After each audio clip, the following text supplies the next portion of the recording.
선교 여행지를 우리가 함께 다닐 것입니다. 복음으로 교회를 세우고 성도들의 구원을 이루지만 때마다 유대인들의 기득권에 밀려 바울은 고통하며 다니는 것을 보게 됩니다. 성령께서 우리와 함께 하시는 가운데 하나님 참으로 저희들의 신앙을 돈독하게 말씀 가운데 세워 주시옵소서. 성령님 일하심을 기대하며 예수님 이름으로 기도드립니다. 아멘. 지난주 구과를 한번 복습해 보겠습니다. 지난주에 어느 교회들이 개척됐죠? 구과에 빌립보, 고린도, 데살로니가. 빌립보 교회, 데살로니가 교회, 빌립보 교회가 됐죠. 그 2차 선교 여행을 바울이 떠날 때에 사실은 다툼이 있었어요. 그러니까 마가하고 1차 때 마가하고 바나바하고 바울하고 함께 다녔는데 마가가 밤빌리아에서 그 다음 여행지를 취소하고 돌아가는 것입니다. 왜냐하면 그 마가는 부잣집 아들이었기 때문에 들려오는 이 얘기로 크로스 산맥을 넘어야 되는데 그것이 너무 부담되었던 것 같아요. 그래서 1차 여행에서 돌아가는데 2차 여행 때 바나바가 마가를 데리고 가자고 하는 거예요. 그러니까 선교에 도움이 안 된다 바울은 생각을 하는 거죠.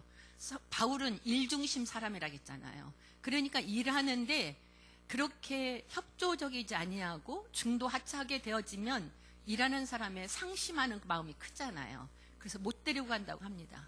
그래서 거기에서 바울과 바나바가 이제 선교 여행에서 갈라지게 되어지죠. 그래서 바울은 실라를 데리고 가고 바나바는 마가 요한을 데리고 선교 여행을 떠납니다. 그러는데 그러기 전에 바울은 또 힘든 일이 있었어요. 왜냐하면 그 예루살렘 총회에서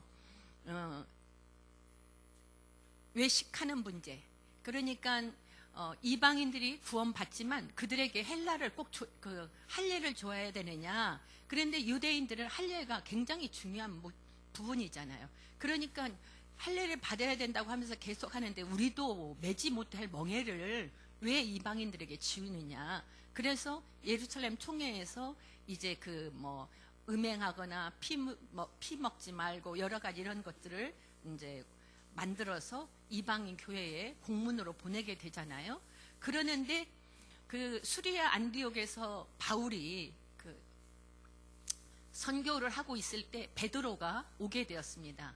베드로가 와서 그 안디옥 성도들하고 밥을 먹다가 유대인들이 오게 되어지니까 부담이 된 거예요. 이방인들과 식사하는 것에 대해서 또 그것이 문제 되어질까 봐서 그래서 그 자리를 살짝 피하게 되었거든요.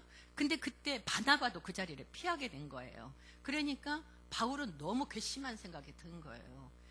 오히려 저 사람들이 이거를 지켜줘야 유대인들이 구실을 잡지 못하는데 오히려 그 자리를 피해주니까 그 유대인들에게 올무가 되어질 수 있는 거잖아요. 이런 마음 때문에 사실은 바울은 마음이 많이 불편해 있었던 차에 이제 헤어져서 이렇게 선교지를 돌게 되어집니다. 그러는데 2차 때 바울의 선교지를 한번 우리가 보게 되어지면 지금 이 십자가에 하얀 것이 있는 것은 이미 개척된 교회라는 거죠. 여기는 수리아 안디옥이 있는데 스데반의 핍박으로 말미암아 제자들이 흩어지고 그리고 와서 이곳에 교회가 세워졌어요. 이방인들로 하여금 이 교회가 세워졌는데 교회가 세워지면 어디서 선교사를 보내죠? 예루살렘 본부에서 선교사를 보내는데 1차 때 여기에 바나바를 보내게 되었죠. 바나바를 보냈는데 바나바가 다소에 있는 바울을 데리고 와서 함께 동역하게 되어집니다. 그리고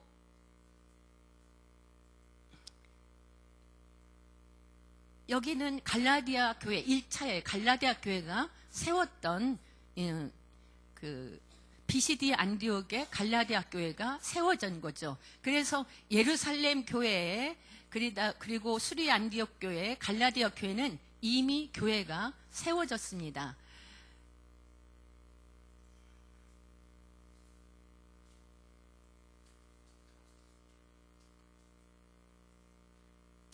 그럼 선교 여행지를 한번 보겠습니다. 수리 안독에서 바울이 출발하게 되어지죠.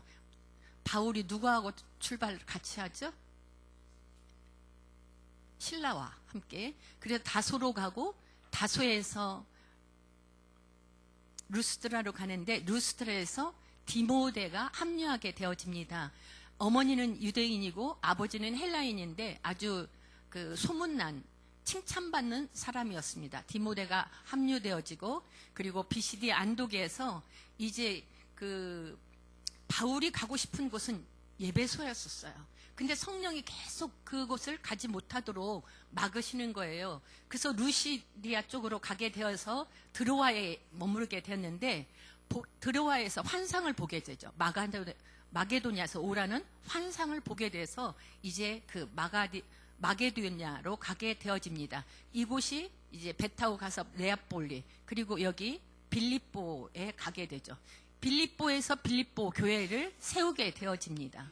그리고 이곳에서 교회를 세우고 데살로니가로 오게 돼서 데살로니가에서 또 교회를 이때 2차 선교여행 때 세우게 되어지는데 선교여행 이 데살로니가 교회를 목회하도록 신라와 디모데를 내려놓고 그리고 바울 혼자 이제 출발하게 돼서 베레아로 그리고 아덴으로 그리고 고린도에 머물게 되죠.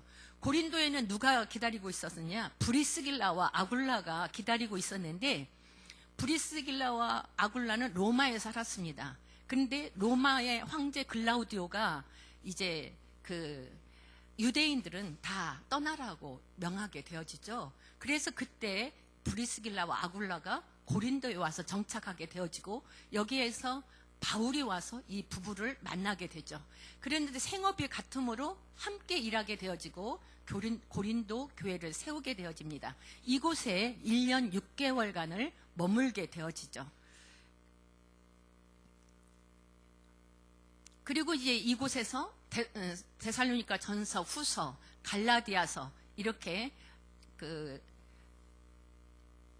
편지를 쓰게 되어집니다. 그리고 이제 고린도에서 어디로 내려오느냐? 겐그리아로 내려오는데 이미 그 서원을 할 일이 있었던 것 같아요, 바울이. 그래서 이 겐그리아에 왔을 때 그 서원의 끝 시간이 끝나는 그날이 되어서 이곳에서 머리를 깎고 그리고 이제 이 브리스길라와 아굴라를 데리고 에베소에 오게 되어집니다. 에베소에 와서 브리스길라와 아굴라를 이곳에 정착시켜놔요.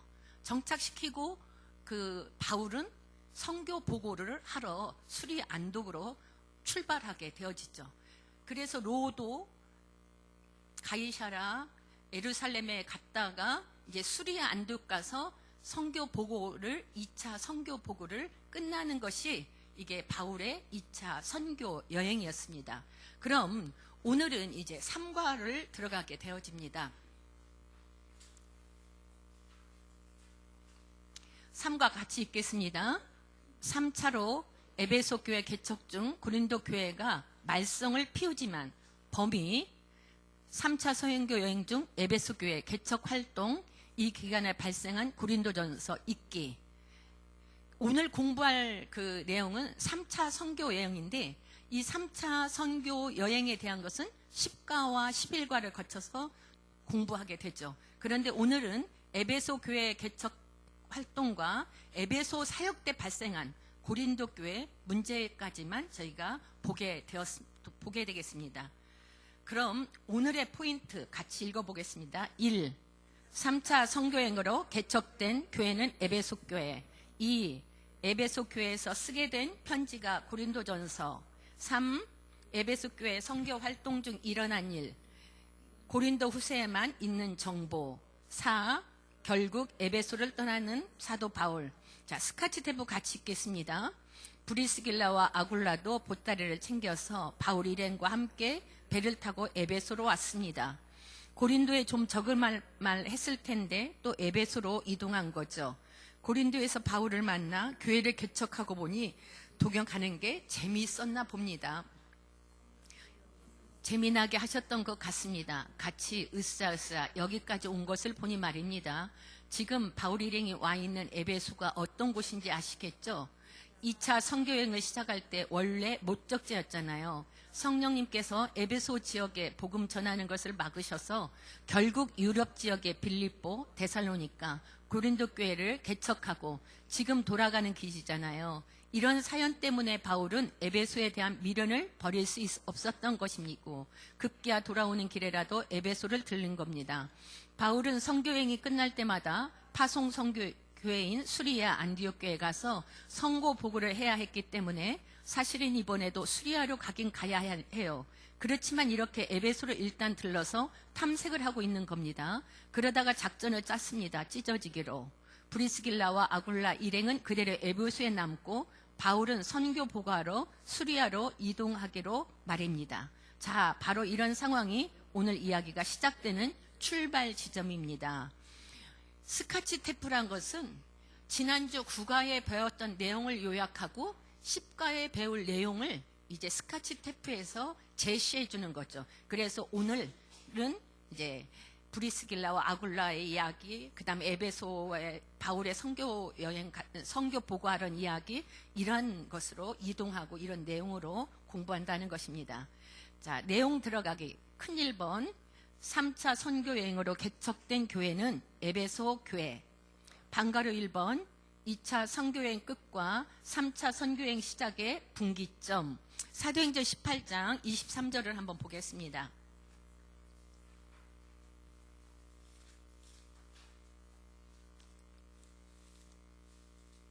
사도행전 18장 18절부터 같이 한번 읽어볼게요.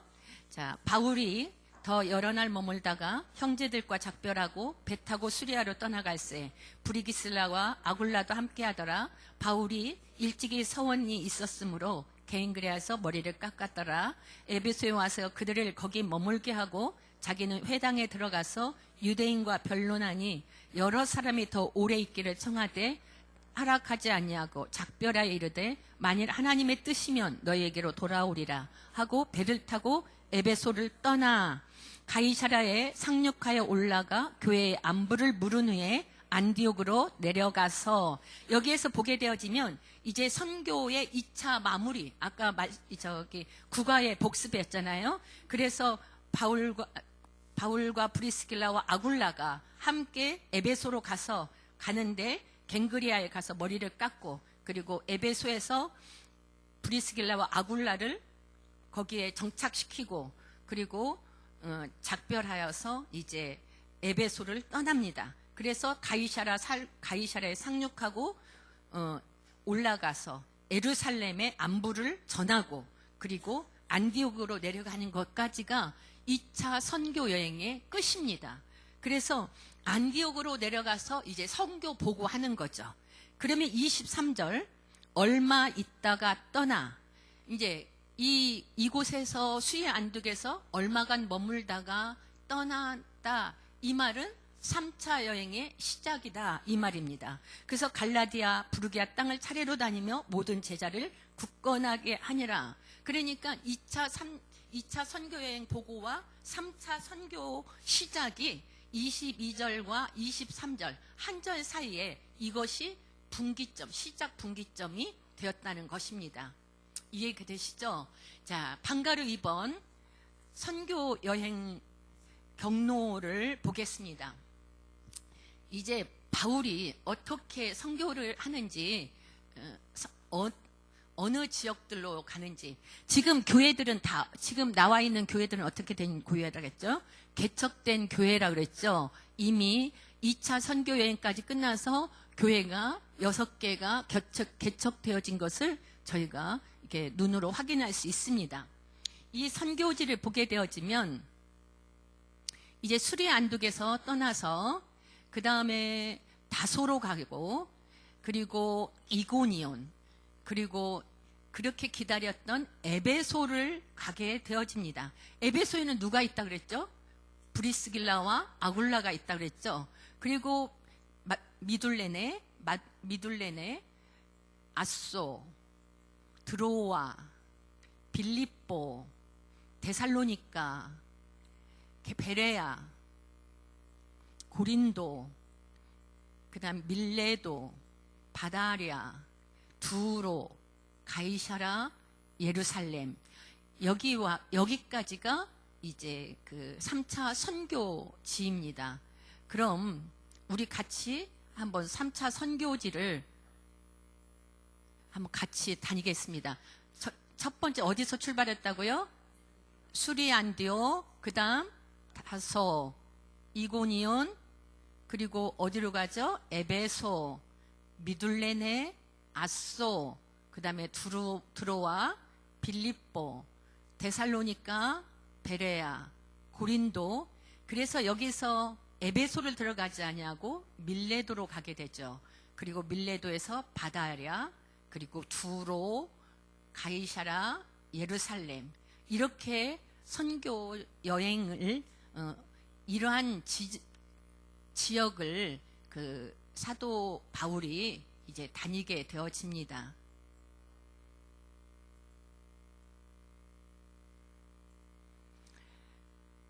그럼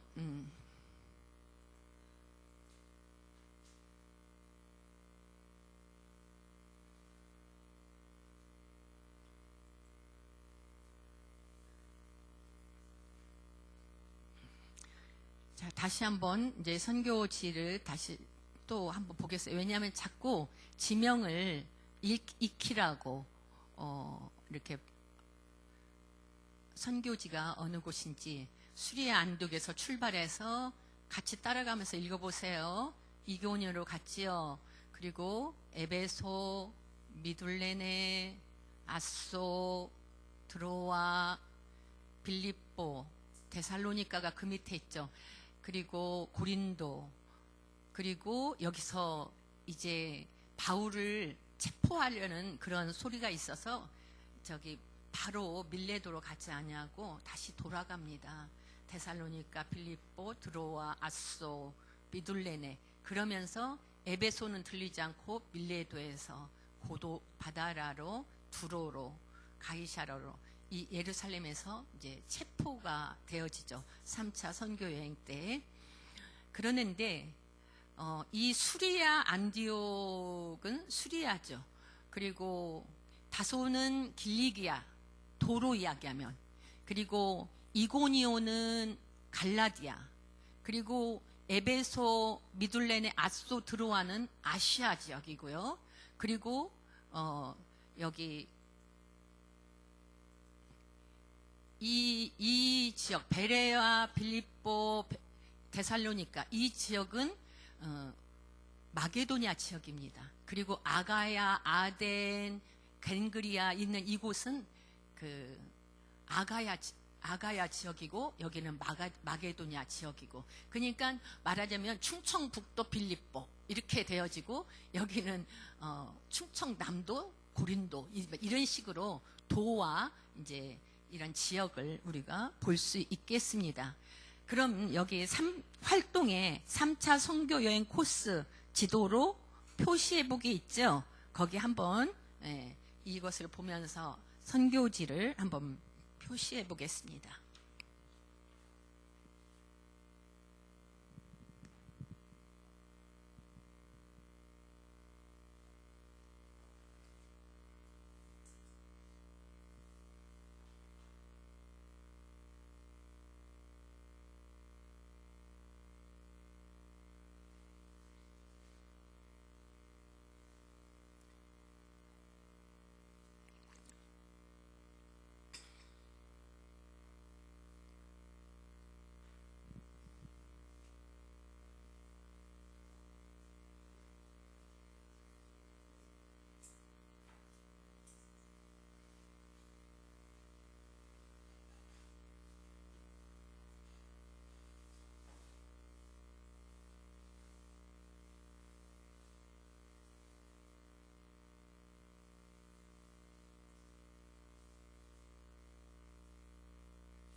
표시하셨나요?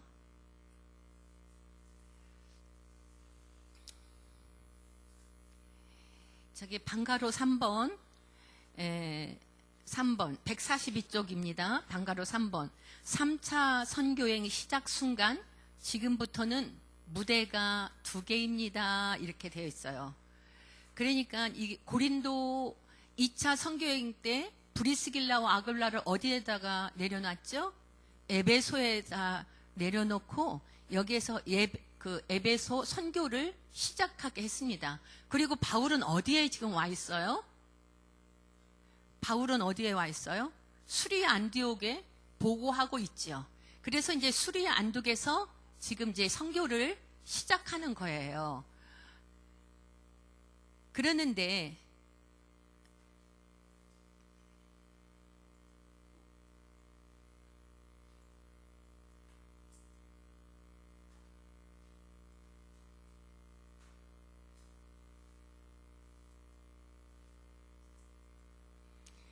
수리 안독에서 이제 바울이 그 선교를 시작하러 가는데 이미 그 에베소에 브리스길라와 아굴라가 사역하는 이곳에 아볼로라는 알렉산드리아에서 아볼로라는 분이 온 거예요.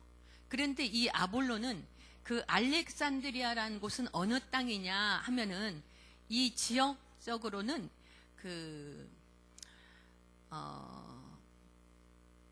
바벨론, 헬라, 그 다니엘이 꿈꿨던 곳, 그 꿈 해석했을 때 그 머리에는 바벨론, 가슴은 헬라, 바사, 그리고 페르시아, 바사, 헬라, 로마 이렇게 몸통을 봤었잖아요.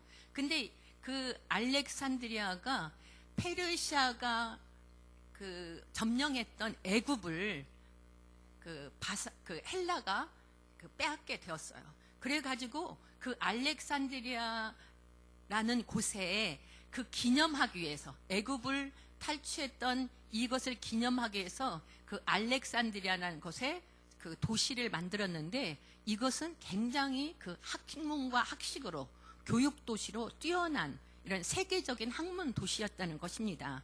이곳에 있었던 아볼로, 유대인인데 아볼로가 이제 에베소로 왔는데 그 아볼로가 이미 성경을 가르치고 있는 거예요. 와서. 그러는데 브리스길라와 아굴라가 보니까 성경이 구약과 세례 요한까지만 아는 거예요. 우리 성경을 한번 같이 확인해 보겠습니다. 사도행전 18장 24절에서부터 26절까지 같이 읽어볼게요. 알렉산드리아에서 난 아볼로라 하는 유대인이 에베소에 이르니 이 사람은 언변이 좋고 성경에 능통한 자라. 그가 일찍이 주의 도를 배워 열심히 예수에 가는 것을 자세히 말하며 가르치나 요한의 세례만 알따름이라. 그가 회당에서 담대히 말하기 시작하거늘 브리기슬라와 아굴라가 듣고 데려다가 하나님의 도를 더 정확하게 풀어 이르더라. 아볼로가 아가야로 건너가고자 하므로 형제들이 그를 격려하며 제자들에게 편지를 써 영접하라 하였더니 그가 감에 은혜로 말미암아 믿은 자들에게 많은 유익을 주니라.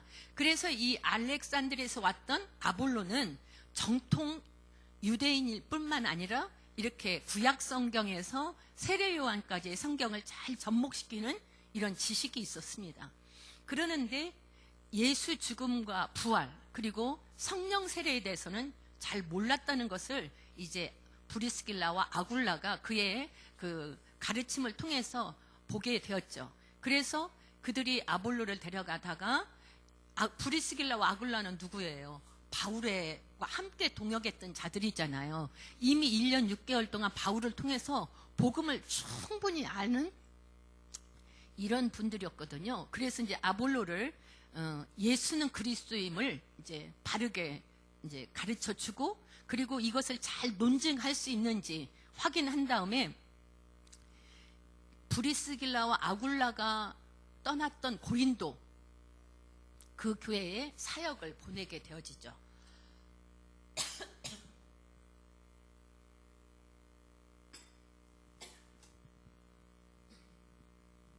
그래서 2차 담임 목사로 보내면서 이제 편지를 써서 하여간 그를 잘 영접하고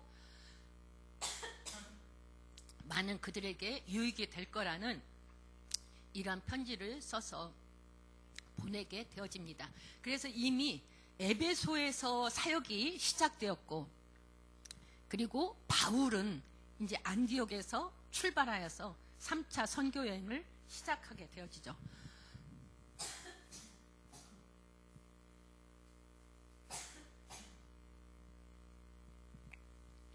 그러는데 에베소를 향하면서 바울은 이미 내가 선교해야 할 프로젝트를 준비하고 있었습니다.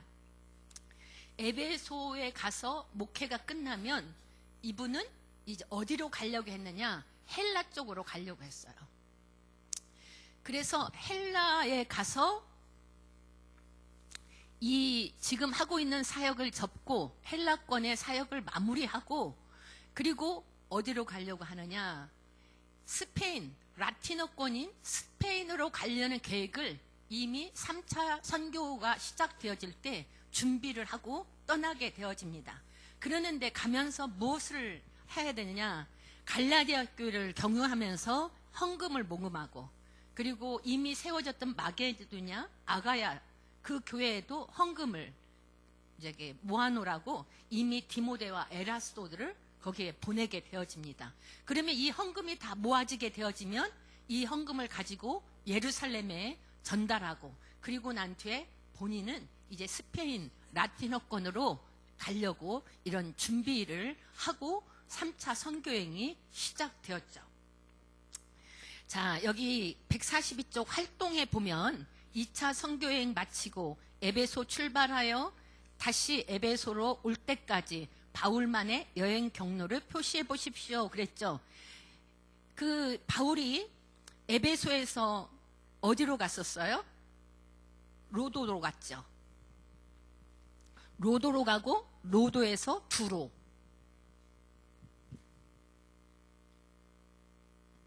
로도로 가고 로도에서 가이사라로 오고 가이사에서 예루살렘에서 수리아 안독으로 갔는데, 이제 이곳에서 다시 3차 전도 전략을 세우고 이렇게 가는 거죠. 그러면은 여기에다가 이 그림을 그릴 수 있습니다. 자, 잠깐 또 지명을 한번 그려보세요.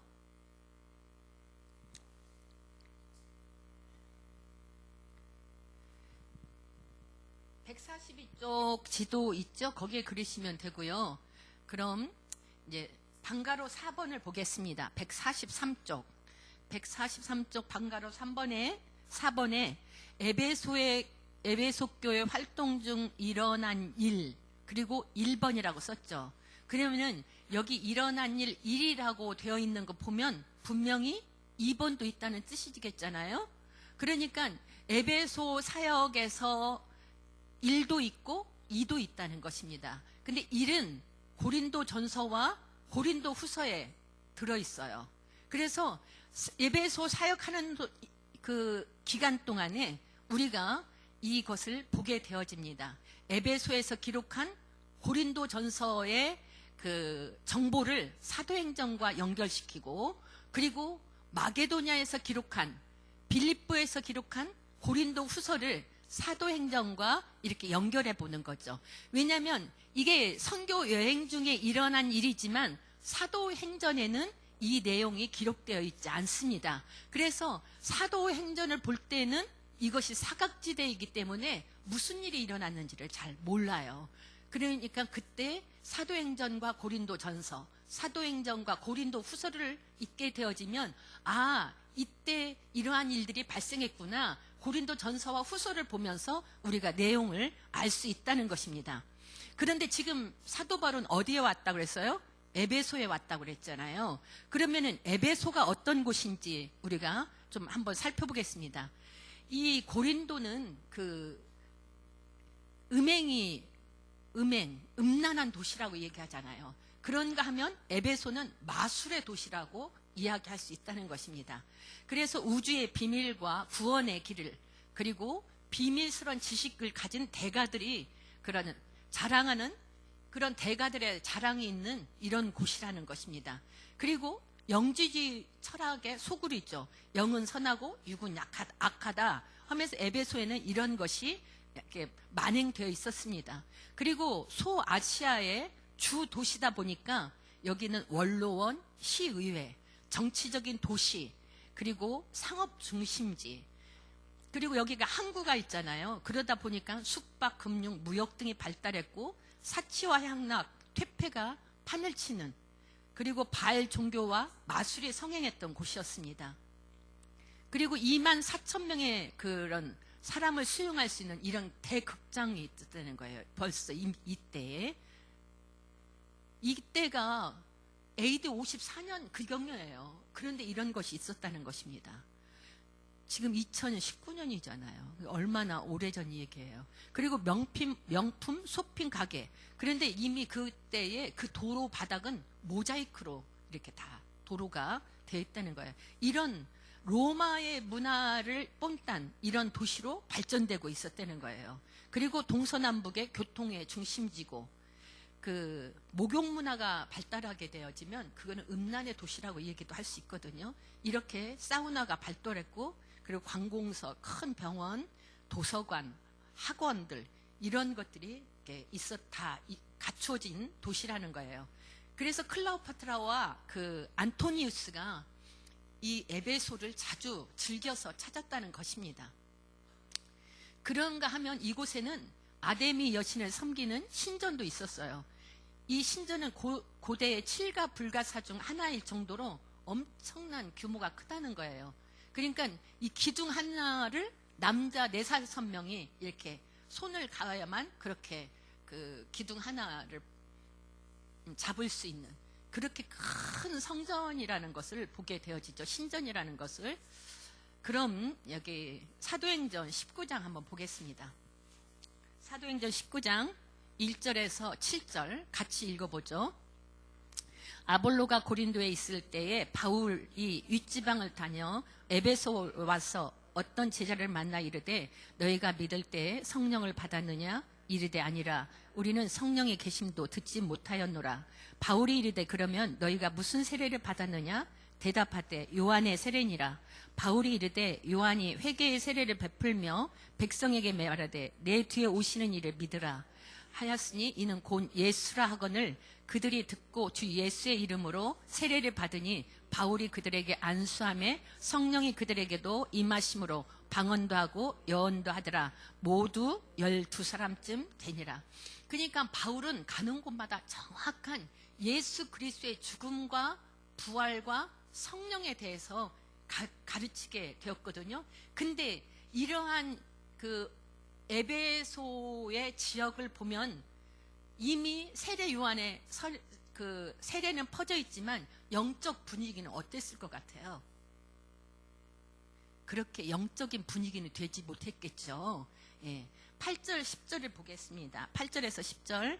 바울이 회당에 들어가 석 달 동안 담대히 하나님 나라에 가여 광론하여 권면하되 어떤 사람들은 마음이 굳어 순종하지 않고 무리 앞에서 이 도를 비방하거늘 바울이 그들을 떠나 제자들을 따로 세우고 두란노에서 날마다 강론하니라.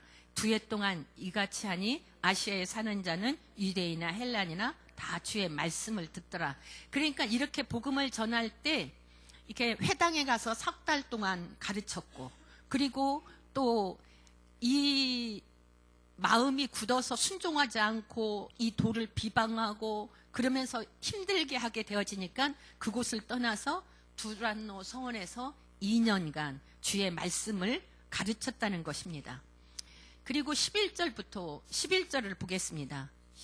하나님의 바울의 손으로 놀라운 능력을 행하시니 심지어 사람들이 바울의 몸에서 손수건이나 앞치마만 가져다가 병든 사람에게 얹으면 그 병이 떠나고 악기도 나가더라. 그래서 이제 이러한 하나님이 바울을 통해서 이적과 기사를 많이 보여주셨어요. 그렇게 되어지니까 이방 수사들도 항복하게 되어지고, 그리고 바알과 아세라 종교를 타파되어지고 말씀이 흥왕하는 상황이 들렸죠. 자, 14절부터 한번 볼까요? 유대의 한 제사장 스게와 7 아들들이 이 일을 행하더니 악기가 대답하되 이르되 내가 예수도 알고 바울도 알거니와 너희는 누구냐 하며 악기 들린 사람이 그들에게 뛰어올라 눌러 이기니 그들이 상하여 벗은 몸으로 그 집에서 도망하는지라. 에베소에 사는 유대인과 헬라인들이 다 이 일을 알고 두려워하며 주 예수 이름을 높이고 믿은 사람들이 많이 와서 자복하여 행한 일을 알리며 또 마술을 모아 행하던 많은 사람이 그 책을 모아가지고 와서 모든 사람 앞에서 불사르니 그 책값을 계산한 즉 온 5만이나 되더라. 이와 같이 주의 말씀이 힘이 있어 흥왕하여 세력을 얻으니라. 에베소에 이런 놀라운 일이 부흥의 역사가 이렇게 이루어지게 되었습니다. 그러는데 이 에베소에서 이러한 사역을 하면서 바울은 어떤 생각을 했냐. 21절 보겠어요.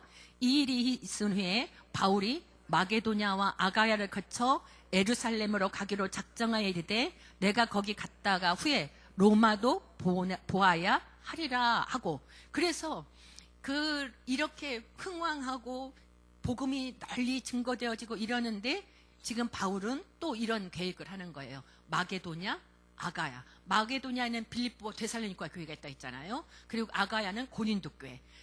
그래서 그곳에서 헌금을 모아서 예루살렘 교회에 갖다 주고 그리고 로마까지 가려는 이러한 계획을 이미 3차 선교 여행이 시작되기 전에 그러한 마음을 가지고 있었던 것을 이제 성경에 또 보여주게 되어집니다. 그러면은 바울이 3차 여행을 떠나기 전에 그 첫 번째는 에베소 교회를 개척하겠다는 계획이 있었죠. 그리고 그 갈라디아서 2장 10절 한번 볼까요?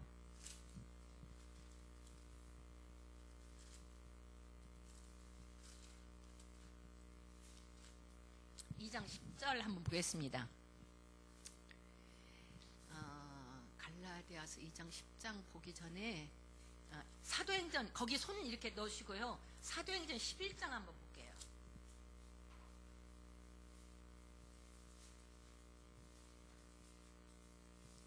(11장) 27절에서 29절까지 보겠습니다. 같이 읽겠습니다. 그때 선지자들이 예루살렘에서 안디옥에 이르니 그 중에 아가보라 하는 한 사람이 일어나 성령으로 말하되 천하에 큰 흉년이 들리라 하더니 글라우디오 때에 그렇게 되니라. 제자들이 각각 그 힘대로 유대에 사는 형제들에게 부제를 보내기로 작정하고, 그러니까 이미 예루살렘에서 안디옥에 이르게 되었을 때 그 아가보라는 선지자가 그 예루살렘에 큰 흉년이 든다. 그러는데 그때가 글라우디 때에 이렇게 될 것이다 해서 제자들이 힘대로 유대에 그 사는 형제들에게 부조를 보내기로 결정하고 보내기 시작하는 것입니다. 그래서 그 바울이 이제 갈라디아서 2장 9절 10절 보겠습니다. 2장 9절 10절 같이 읽겠습니다. 또 기둥같이 여기는 아고보와 게바와 요한도 내게 주신 은혜를 알므로 나와 바나바에게 친교의 악수를 하였으니 이는 이방인에게로 그들은 할례자에게로 가게 하려 함이라. 다만 우리에게 가난한 자들을 기억하도록 부탁하였으니 이것은 너 본래부터 힘써 행하여 왔노라. 그러니까 야고보와 게바와 요한이 이 바울을 보내면서 당신은 이방인으로 나는 유대인으로 이렇게 이제 복음을 전하러 가게 되잖아요. 그러는데 그들이 부탁하는 거예요.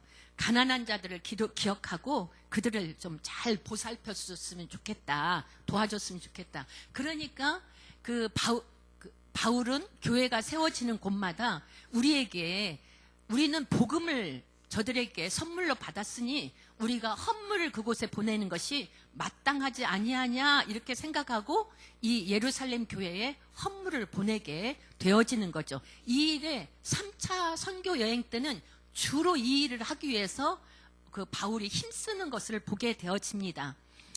자, 그래서 그 바울은 이방 선교에 목숨을 걸고 자신이 개척한 교회에 헌금을 모아서 예루살렘 교회에 갖다 주게 되어지죠.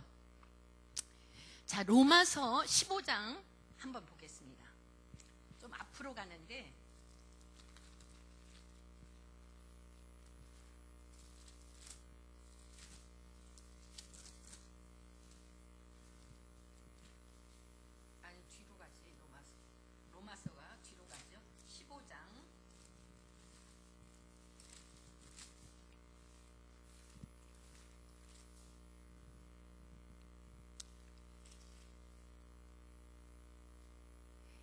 15장 25절부터 27절 보겠습니다. 같이 읽겠습니다.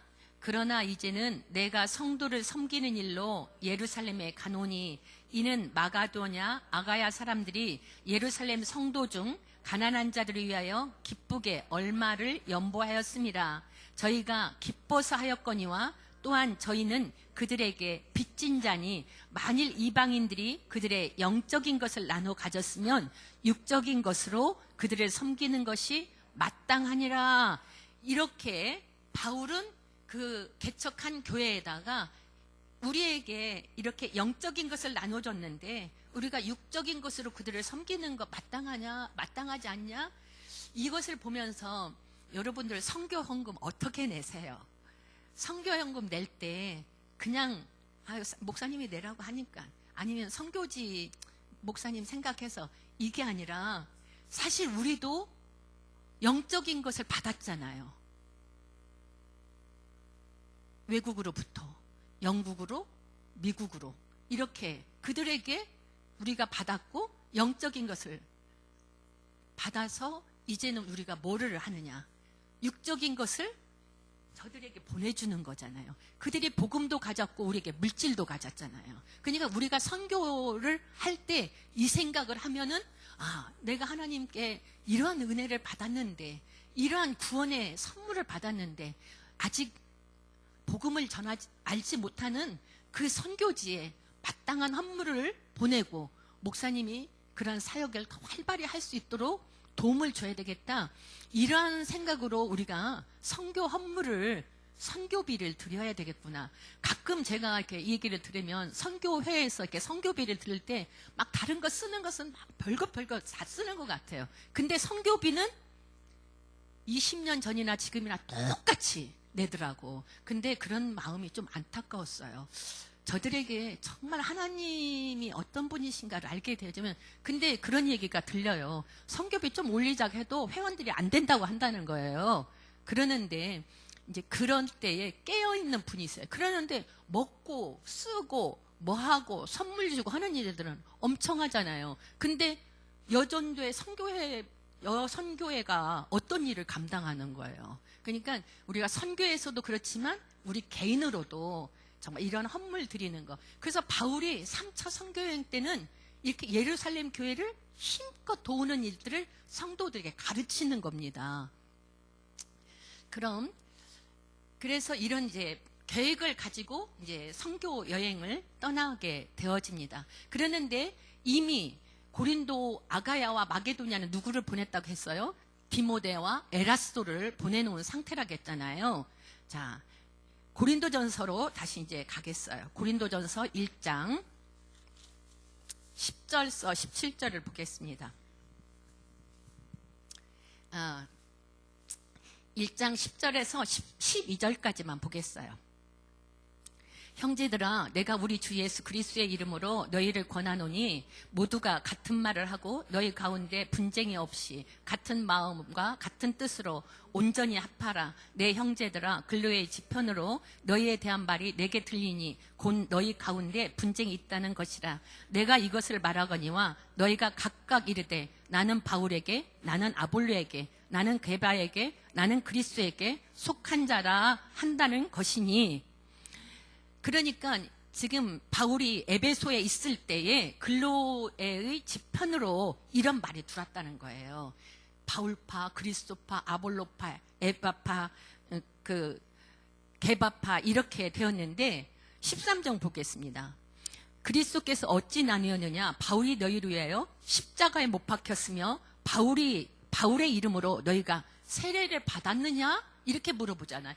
이 바울은 굉장히 복음을 정확하게 전하는, 그렇게 영적으로 사람들이 회심하고 돌아오고 하는데 이것은 내가 하는 것이 아니라는 거예요. 십자가에 못 박혔던, 내가 십자가에 못 박혔느냐? 내 이름으로 너희가 세례를 받았느냐? 14절에 나는 그리스도와 가이오 외에는 너희에게 아무것도 세례를 베풀지 아니하였다. 그러는데 나의 이름으로 세례를 받았다 말하지 못하게 하려 함이라. 또한 내가 스데반의 집 사람들에게 세례를 베풀었고 그 외에는 누구에게 다른 그 세례를 베푸는지 나는 알지 못한다. 그러니까 아주 극소수의 사람에게 세례를 베풀었다는 것입니다. 그러는데 바울파, 누구파 이렇게 얘기하는 것. 그러면서 17절은 같이 읽겠습니다. 그리스도께서 나를 보내심은 세례를 베풀게 하려 하심이 아니요 오직 복음을 전하게 하려 하심이로되 말의 지혜로 하지 아니함은 그리스도의 십자가가 헛되지 않게 하렵니다. 그러니까 복음이 가는 곳마다 그리스도의 십자가만을 전하게 되었다는 것입니다. 자, 큰 2번을 보겠습니다. 에베소에서 쓰게 된 편지가 고린도 전서. 예. 에베소에서 이제 그 고린도 전서를 썼는데 거기 그 가로에 고린도 전서 기록은 AD 54년경 이렇게 쓰면 됩니다. 고린도 전서 기록 AD 54년경. 그러니까 1960년 전이죠. 이렇게 쓴 게. 예. 그랬는데 여기 방가로 1번 고린도 전서를 쓸 때 상황 정리. 우리가 왜 이 그 고린도 전서를 쓰게 되었는지 한번 이제 또 보겠는데 첫 번째는 3차 선교 여행 중 그 에베소에 있으면서 고린도전서 16장 8절에 보면 내가 오순절까지 에베소에 머물려 함이라. 그러니까 에베소는 언제까지 있겠다? 오순절까지만 있겠다. 이렇게 생각을 하고 있었어요. 그리고 두 번째 에베소 활동을 마친 다음에는 그 마게도냐, 아가야 이곳에 가서 헌물을 거둬서 이제 예루살렘 그리고 로마에 가야겠다. 이런 생각을 하고 있었고 그 여행 계획은 그 헌금 프로젝트를 헌금을 갖다가 예루살렘 교회에 전하려는 이런 목적이 있었던 것이었습니다.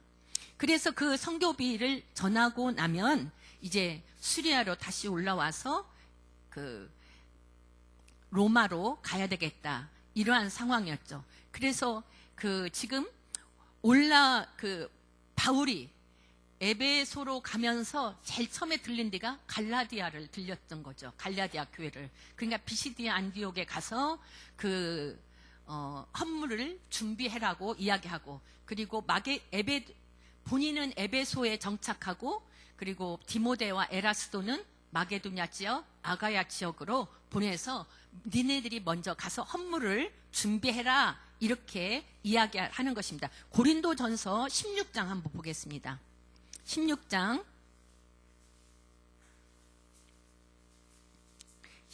1, 2절 같이 읽겠습니다.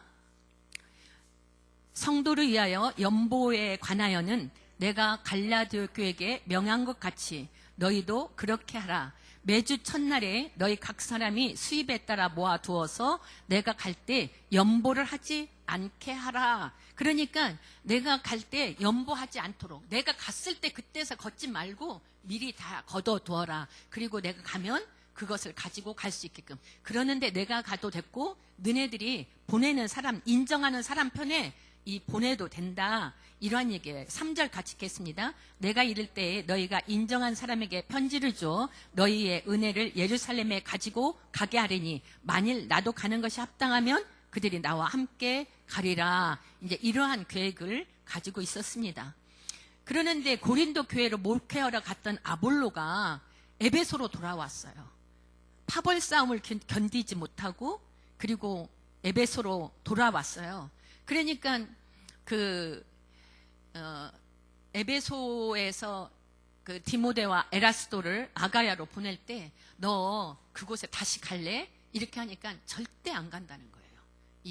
그 아볼로가 너무나 마음이 상해 있었던 거죠. 그리고 이제 이 세 사람이 고린도 교회에서 그때 이제 그리고 난 후에 고린도 교회에서 세 사람을 보냈어요. 여기는 16장 1절에 보게 되어집니다. 16장 거기 뒤에 17절에 보면은 내가 스데바나와 부드나도와 아가야이가 온 것을 기뻐하느니 그들이 너희의 부족한 것을 채웠습니다. 그러니까 스데바나, 부드나도, 아가이고가 고린도 교회의 문제가 무엇인가를 그 질문지로 써왔어요. 사도 바울에게 이러한 일들이 있는데 이거 어떻게 해결하면 되겠습니까? 그리고 그 해결책을 가르쳐더라고 이들이 가지고 왔거든요. 그래서 그때 쓴 것이 고린도 전서입니다. 그러니까 여기 방가로 2번, 자, 고린도 전서 내용 이렇게 되어 있죠.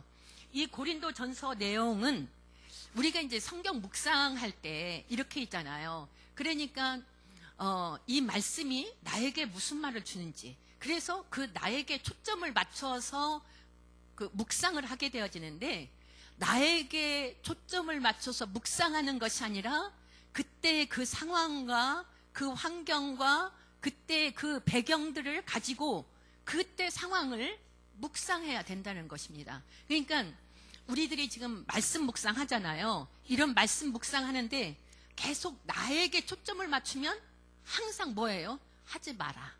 그렇게 하면 되겠니? 사랑하라. 아이고 사랑 못했네. 맨날 이런 것이 매번 반복되어지잖아요. 그렇게 묵상을 하다 보면 항상 내 그 주변에 머물러 있는 것이지 더 이상 나가지 못하는 거예요. 그런데 그렇게 묵상하는 것이 아니라 그때의 상황과 배경을 보면서 아, 하나님이 이때 왜 이렇게 말씀하셨지? 이때는 그럼 이러한 말씀 가운데에서 나에게 주시는 말씀은 뭐지? 이렇게 우리가 묵상을 해야만 그 적용도 쉽고 그리고 우리의 변화도 온다는 것입니다. 늘 아유 이렇게 하지 말라고 했는데, 싸우지 말라고 했는데, 분쟁하지 말라고 했는데, 그래 제사 음식 먹지 말라 했는데, 이렇게만 하게 되지만 항상 아이고 하지 말아야 되는데 이렇게 적용이 끝난다는 것입니다. 그런데 그것이 아니라 그때의 상황을, 그리고 바울이 무슨 말을 하고 싶어 하는지, 하나님이 창세기를 통해서는, 그리고 예수님이 신약을 통해서는 무슨 말을 하고 싶어 하는지, 베드로 전후서를 통해서는 베드로가 무슨 말을 하고 싶어 하는지, 이러한 그 상황 속에 들어가서, 그래서 목사님이 말씀하실 때 그러잖아요. 성경 속에 들어가 묵상하라 이런 얘기를 하잖아요. 그 말이 아 이런 얘기구나 이제 알게 되었습니다. 그러면 해석과 정용이 쉬워지고 상황과 정보와 교훈과 책망과 그리고 그때의 이 말씀을 하는 분의 심정을 우리가 함께 누리게 되어진다는 거예요. 그런데 이 고린도 교회의 여러 가지 문제들을 보면 이 문제가 사실 교회의 샘플이거든요. 그랬는데 바울이 개척한 교회도 이러는데 하물며 지금 새 이스라엘 공동체인 문제도 여전한 거잖아요. 그러니까 우리가 성경으로 하나님 말씀을 보지 아니하면 교회의 문제는 해결이 안 됩니다. 예.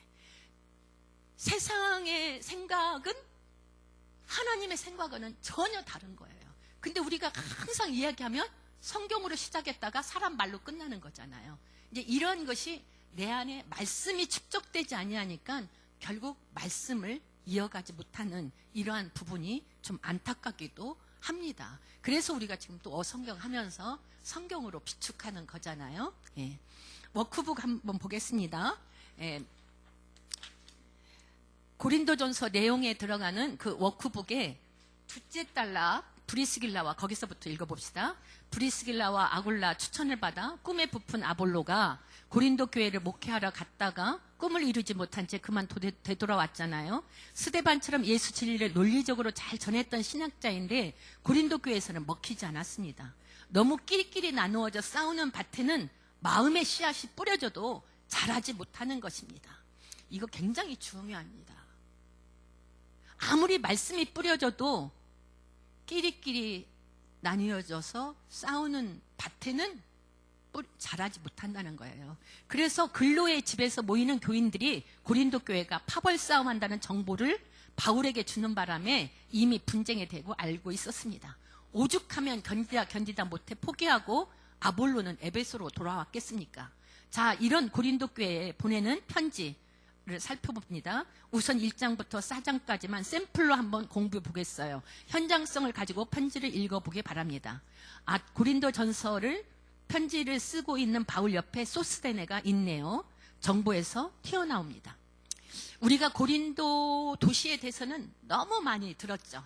그러나 제가 좀 한 가지 중요한 것만 보면 여기도 교통 중심지고, 그리고 여기는 아프로디테 신전, 그래서 여자 성창이 1000명가량 있었던 큰 신전이었습니다. 그러니까 성적으로는 굉장히 타락되어졌던 이제 고린도전서에 문제들이 일어나게 되어집니다.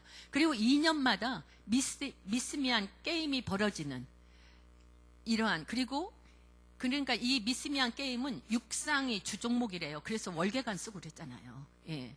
그런데 이방 신에게 이 일이 이루어질 때, 이런 게임이 벌어질 때는 이방 신에게 제사하며 이 게임을 보러 오는 사람들이, 이런 관광객들이 어마어마한 숫자인데 이제 그때마다 이러한 이방 신에게 제사를 하게 되었다는 것입니다.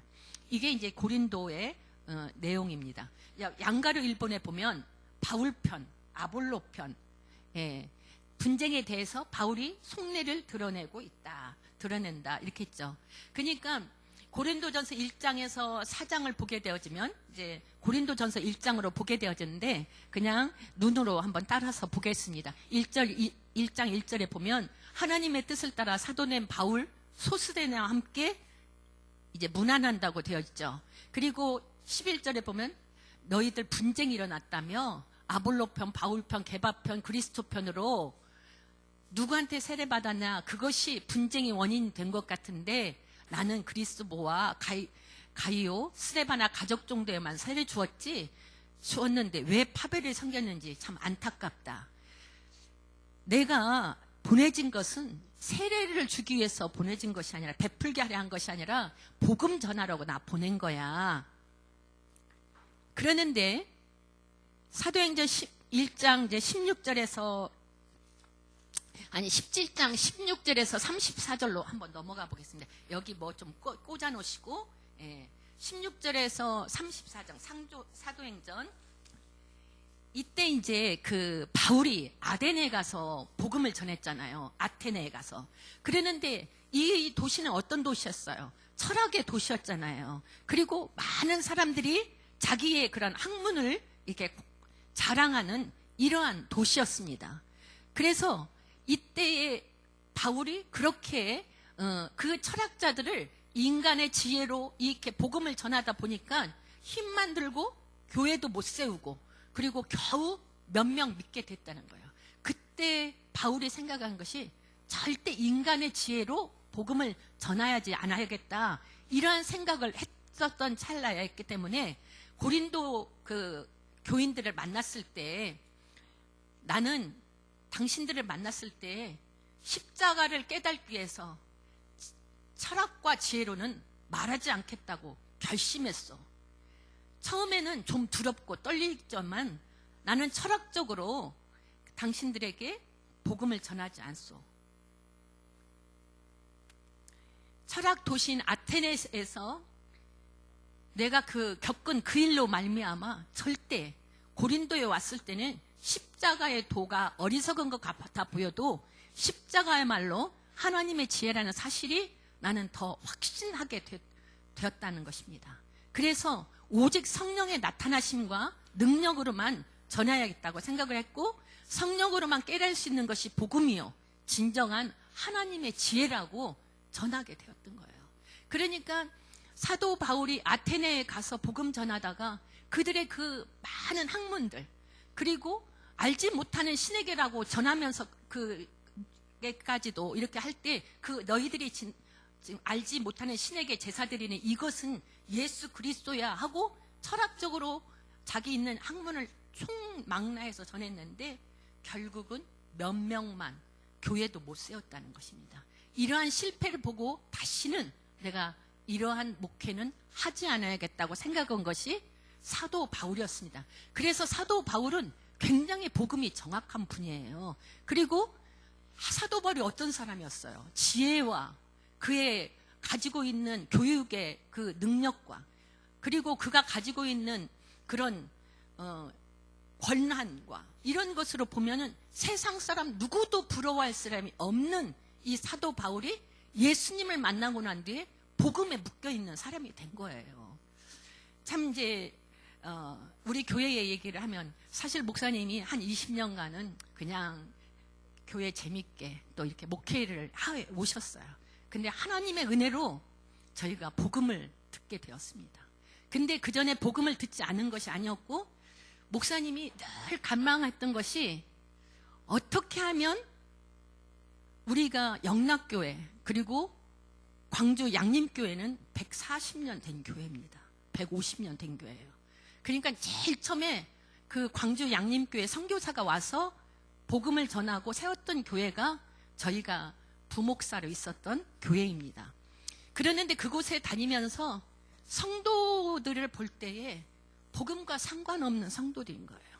그래서 목사님이 늘 담임 목사를 하게 되어지면 나도 이런 교회는 아니지 이런 생각을 했는데 사실 모델링을 못 본 거예요. 우리도 모델링이 이 복음으로 하는 교회를 못 본 거예요. 그러다 보니까 늘 갈등은 있었고 복음을 전하기는 하지만 이게 조각난 복음으로 이렇게 전해지면서 성도들의 변화와 이것이 아니라 시간이 가면 갈수록 성도들은 기쁨으로 믿음을 시작했는데 오히려 굳어져서 하나님이 없는 이러한 신앙으로 변하게 되는 거예요.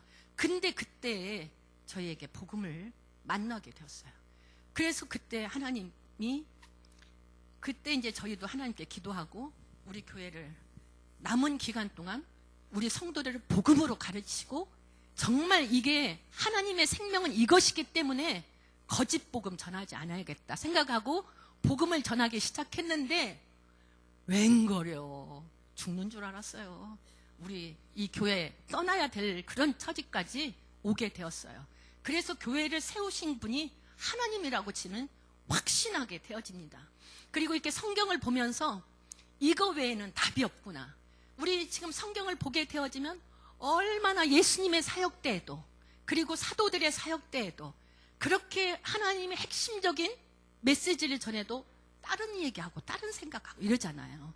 그래서 하여간 전하는 날까지 우리가 이곳에 목회하는 날까지 할 수 있는 대로 하고 못하면 그때는 주님 할 수 없으니까 우리 하나님이 이제 이곳 떠나게 하시는 거지 이러한 시간을 지나게 되었는데 얼마나 감사한지 몰라요. 이렇게 이제 복음 이렇게 저도 이런 강의를 하기 위해서 준비하다 보면 네, 사람은 얼마나 누구를 볼 거 없어요. 내 자신이 내가 어떤 존재였는지 저 알잖아요. 제가 그런 변할 수 없는 제가요 거짓으로 그냥 꽉 절어 있고 위장, 포장 제가 성경 공부도 엄청 가르쳤습니다. 그랬는데 내가 이것을 가르치면 이거 이제 계속 정리를 하고 강의를 하려고 주장하면서 보니까 내가 알고 있는 것이 내 입으로 표현되지 않은 것은 아는 것입니까? 모르는 것입니까? 모르는 거예요. 그러는데 저는 아는 것이라고 생각하고 계속 성도들에게 성경 공부를 가졌다는 것은 나는 거짓말하고 있었던 거예요. 제가 그때 거짓말했다고 제가 생각했겠어요? 성경 공부 이제 이렇게 하면서 정말 나는 거짓말. 제가 이제 말씀 기도하면서 그런 것을 더 많이 깨달았는데 이런 사람이었구나. 그리고 선도 위장하고 가식적이고 보이려고 하고 내 진심은 그거 할 수 없는 사람이에요. 그러다 보니까 이게 얼마나 할 수 있겠어요. 그 포장과 위장이 금방 드러나는 거잖아요. 이러한 것을 제가 보게 된 거예요.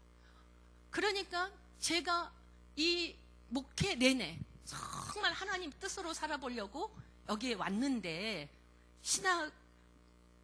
남편 회사 다니는 남편 그만두고 신학교에 오게 되었는데 제가 20년을 정리하면서 나는 거짓말쟁이 나는 위장과 포선으로 이렇게 되어인 자 그분 그 첫사랑은 날 다 어디다 버린 거야 이런 생각을 했었어요. 내가 세상으로 살고 싶었던 그 첫사랑은 어디로 보내고 이렇게 나는 타락한 영락 없는 인간 그 모습 냄새나고 정말 만물의 찌개 같은 그 모습을 나는 온팍 뒤집어 쓰고 있구나. 이런 것을 보고 난 뒤에 복음으로 나가야 되겠구나. 그리고 주님이 그걸 제가 스스로 벗길 수 있겠어요? 주님이 저를 벗겨주시고 말씀 앞에 세우고 그러다 보니까 이제 오늘 이렇게 또 말씀으로 사실 성경 공부는 내가 은혜 받고 내가 이런 얘기들을 나누기 때문에 그렇게 어렵지 않아요. 근데 이 성경을 하면서 정리하면서 보니까 이게 말씀에서 말씀을 연결해 드리려고 하니까 제가 너무 성경을 모르는 거예요. 성경을.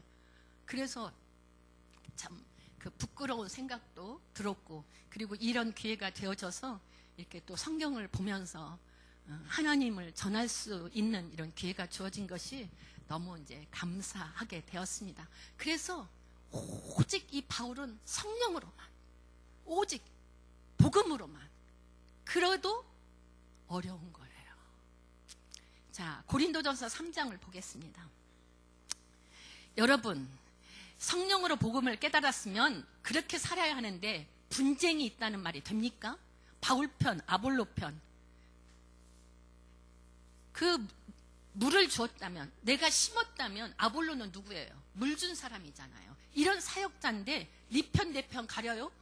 여러분들이 정말로 내가 젖먹이로 키운 거 참 안타깝습니다. 이런 내용입니다. 그리고 고린도전서 4장에 가보면 우리들은 그리스도의 일꾼이요, 하나님의 비밀을 맡은 청지기로 봐주십시오. 우리가 어떤 문제가 있더라도 이렇다 저렇다 미리 판단하지 않았으면 좋겠습니다. 누가 잘했다면 그거 누가 하신 거예요? 하나님이 하신 거잖아요. 예. 그런데 이 하나님이 하신 것을 내 것이냐, 그리고 내가 왕노릇하고 이렇게 싸우고 있는 것을 이제 보게 되어지는 거예요. 그러면서 4장 11절, 고린도전서 4장 11절 한번 보겠습니다.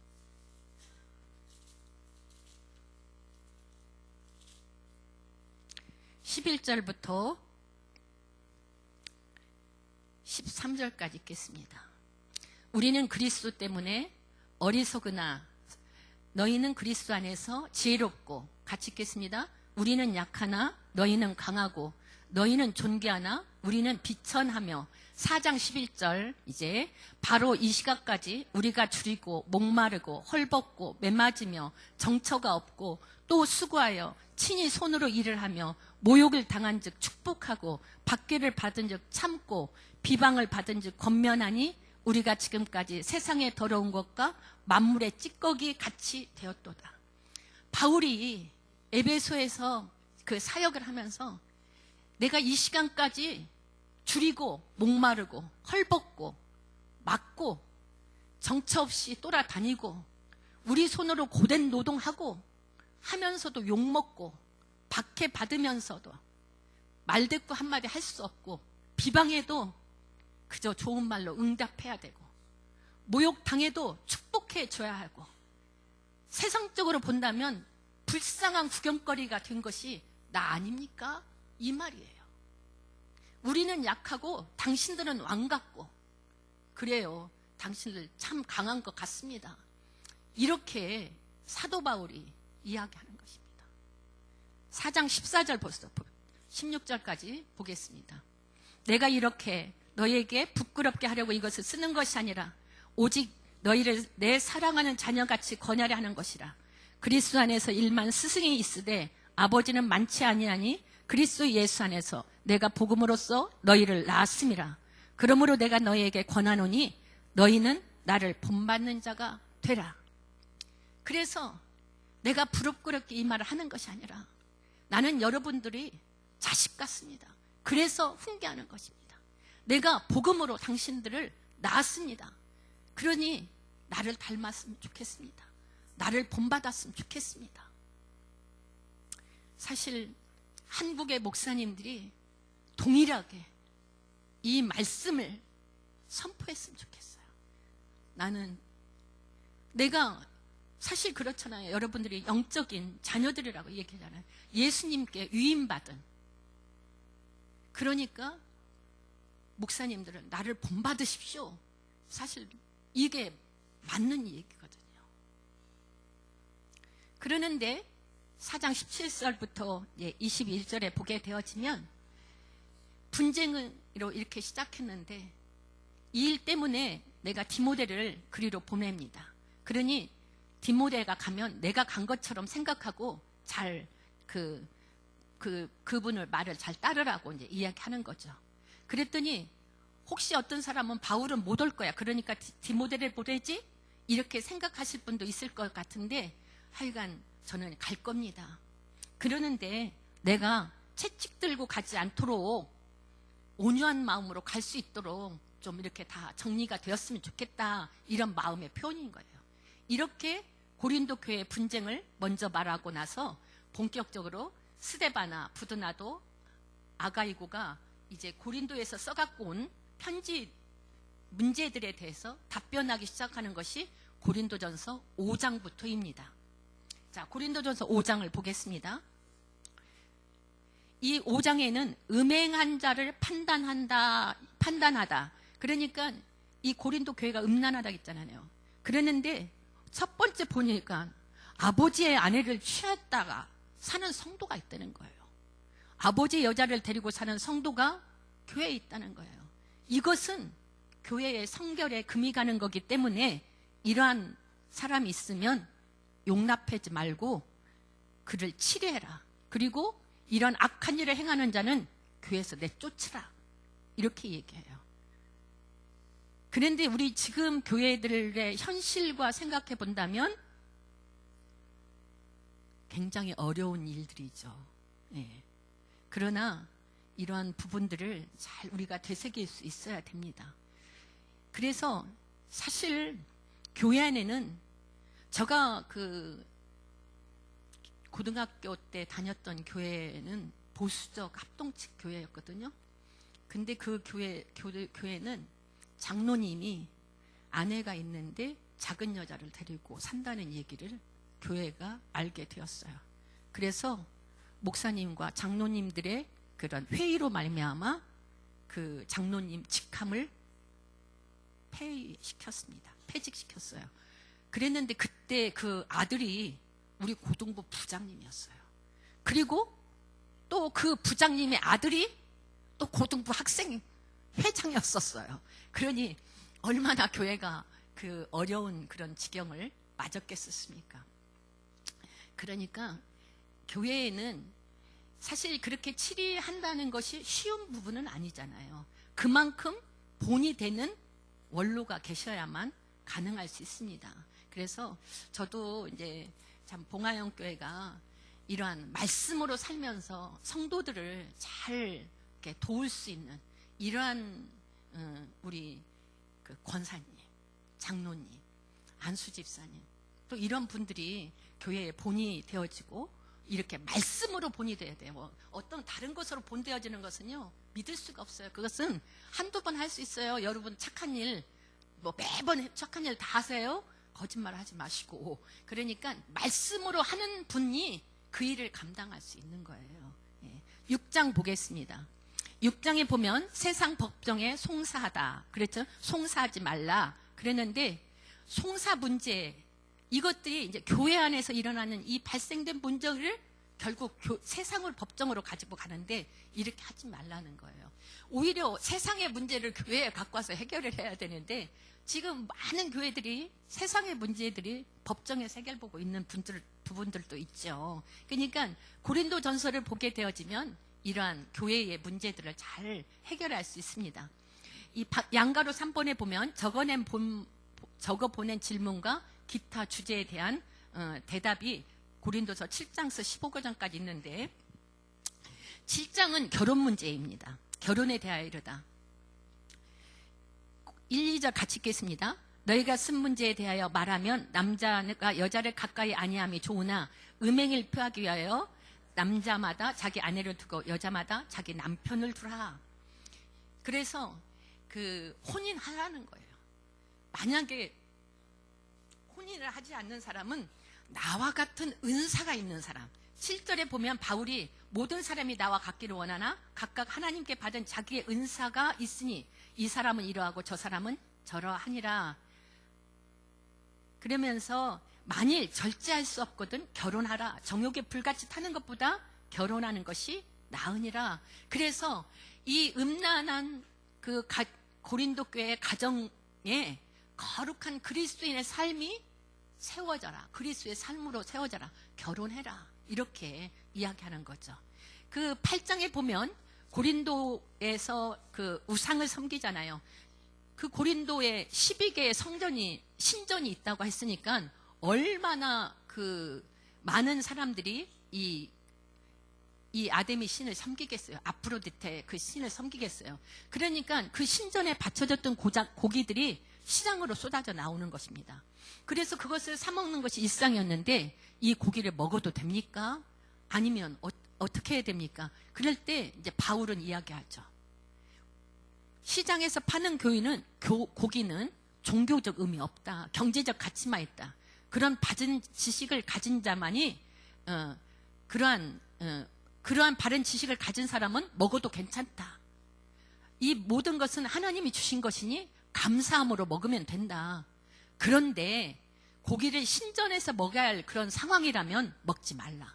왜냐하면 그 장소는 종교적 장소이니까 종교적 의미가 부여되어 있지 않니? 그러니까 먹지 말아라.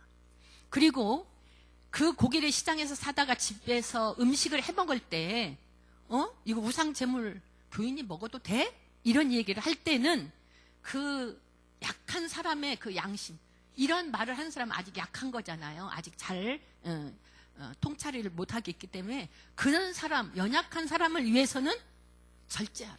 타인을 위해서는 절제하라. 이러한 이야기가 그 고린도전서 8장에 기록되어 있습니다. 그리고 고린도전서 9장에는 사도권에 대해서 이야기가 기록되어 있어요. 9장은 2절부터 한번 좀 보겠습니다. 2절서 5절 같이 읽겠습니다.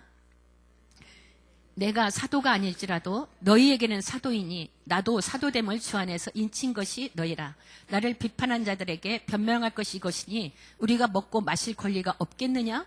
우리가 다른 사도들과 주의 형제들과 게바와 같이 믿음의 자매된 아내를 데리고 다닐 권리가 없겠느냐? 그러니까 만약에 다른 사람들은 나보고 사도가 아니라고 해도 고린도 교회에 있는 너희들은 내가 사도야. 내가 그 교회 세우고 너희들 그렇게 하지 않았냐. 그러니까 주 안에서 인친 것이라. 나를 비판한 자들에게 변명할 것이기니 먹고 마실 권리가 없겠느냐. 그러니까 그때 사도, 게바, 이렇게 다른 제자들은 믿음의 자매들, 아내들을 데리고 선교를 다녔었던 것 같아요. 그러나 바울은 혼자이니까 이제 혼자 다니는데 그들에게도 가족을 부양할 권리가 있고 이러한 이야기를 하는 것입니다. 자, 9장 18, 19절을 한번 읽겠습니다. 그런즉 내 상이 무엇이냐? 내가 복음 전할 때 값없이 전하고 복음으로 말미암아 내가 있는 권리를 다 쓰지 아니하는 이것이로다. 복음을 위해서 어떤 권한도 바울은 쓰지 않았다는 거예요. 내가 모든 사람에게 자유로우나 스스로 모든 사람에게 종이 된 것은 더 많은 사람을 얻고자 함이라. 그러니까 바울은 내 스스로 종이 되어서 많은 사람들이 주께로 돌아오기 위해서 이렇게 종이 되어진다는 거예요. 22절, 23절 보겠습니다.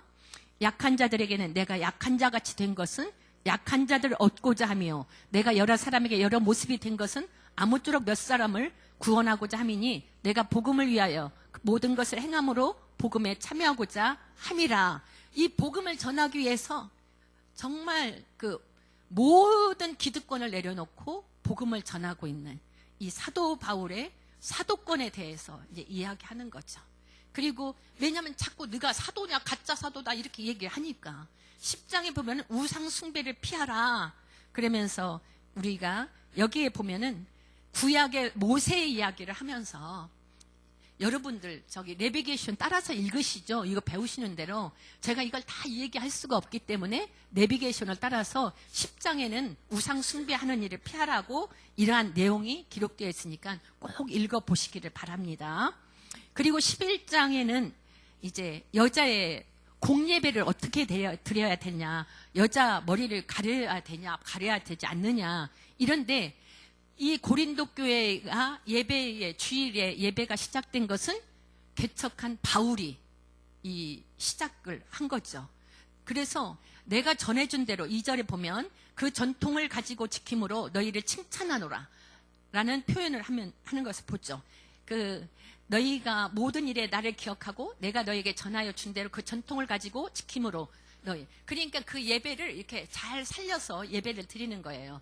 그러는데 예루살렘 교회의 간습에 그 예루살렘 교회에 드려지는 예배가 이 고린도 교회에 이렇게 예배가 드려지는데 고린도 문화를 감안해서 그 당시에 여자는 머리를 길게 길렀잖아요. 그랬는데 머리를 짧게 한 사람은 동성애자나 매춘부였다는 것입니다. 그러니까 그들은 머리가 짧은 것들이 나는 동성애자요, 매춘부요 이런 사인이기 때문에 그들이 그 차도를 쓰고 다니는데 그들은 그 고린도 그 지역에 아가야 지역에 차도들을 쓰고 다니는데 그런 사람들은 차도들을 쓰지 않고 다녔다는 것입니다. 그래서 예배 드릴 때는 너희들이 머리에 너울을 써라. 자, 5절 6절 읽겠습니다. 무릇 여자로 머리에 쓴 것을 벗고 기도나 예언하는 자는 그 머리를 욕되게 하는 것이니 이는 머리를 민 것과 다름이 없습니다. 만일 여자에게 머리를 가리지 않거든 깎을 것이요. 만일 깎거나 미는 것은 여자에게 부끄러움이 되리라 하면서 여자애들에게 이제 그 차도를 그 머리에 그 힘 것을 써라 이러한 이야기를 너울을 써라. 그러니까 이때의 이 고린도 문화를 보았을 때 이 해석이 이렇게 좀 필요한 거죠. 그리고 이제 고린도전 11장 17절에서 22절을 한번 볼게요. 17절에서 22절. 같이 읽겠습니다. 내가 명하는 이 일에 너희를 칭찬하지 아니하나니 이는 너희의 모임이 유익이 못되고 도리어 회로움이라. 먼저 너희가 교회에 모일 때 너희 중에 분쟁이 있다함을 듣고 어느 정도 믿거니와 너희 중에 파당이 있어야 너희 중에 옳다 인정을 받은 자들이 나타나게 되리라. 그런즉 너희가 함께 모여서 주의 만찬을 먹을 수 없으니 이는 먹을 때 각각 자기의 만찬을 먼저 갖다 먹으므로 어떤 사람은 시장하고 어떤 사람은 취함이라. 너희가 먹고 마실 집이 없느냐? 너희가 하나님의 교회를 업신여기고 빈궁한 자들을 부끄럽게 하느냐? 내가 너희에게 무슨 말을 하랴? 너희를 칭찬하랴? 이것이 칭찬하지 않노라. 그러면서 34절 보겠습니다. 만일 누구든지 시장하거든 집에서 먹을지니 이는 너희 모임이 판단받는 모임이 되지 않게 하렴이라. 그 밖의 일들은 내가 언제든지 갈 때에 바로 잡으리라. 그러니까 이 교회도 예수님이 돌아가실 때에 행해졌던 성만찬이 시작되어 그곳에 이 성만찬을 허락한 거예요. 바울이 성만찬을 시작해서 그들이 그대로 진행하고 있는데, 그러는데 이 성만찬에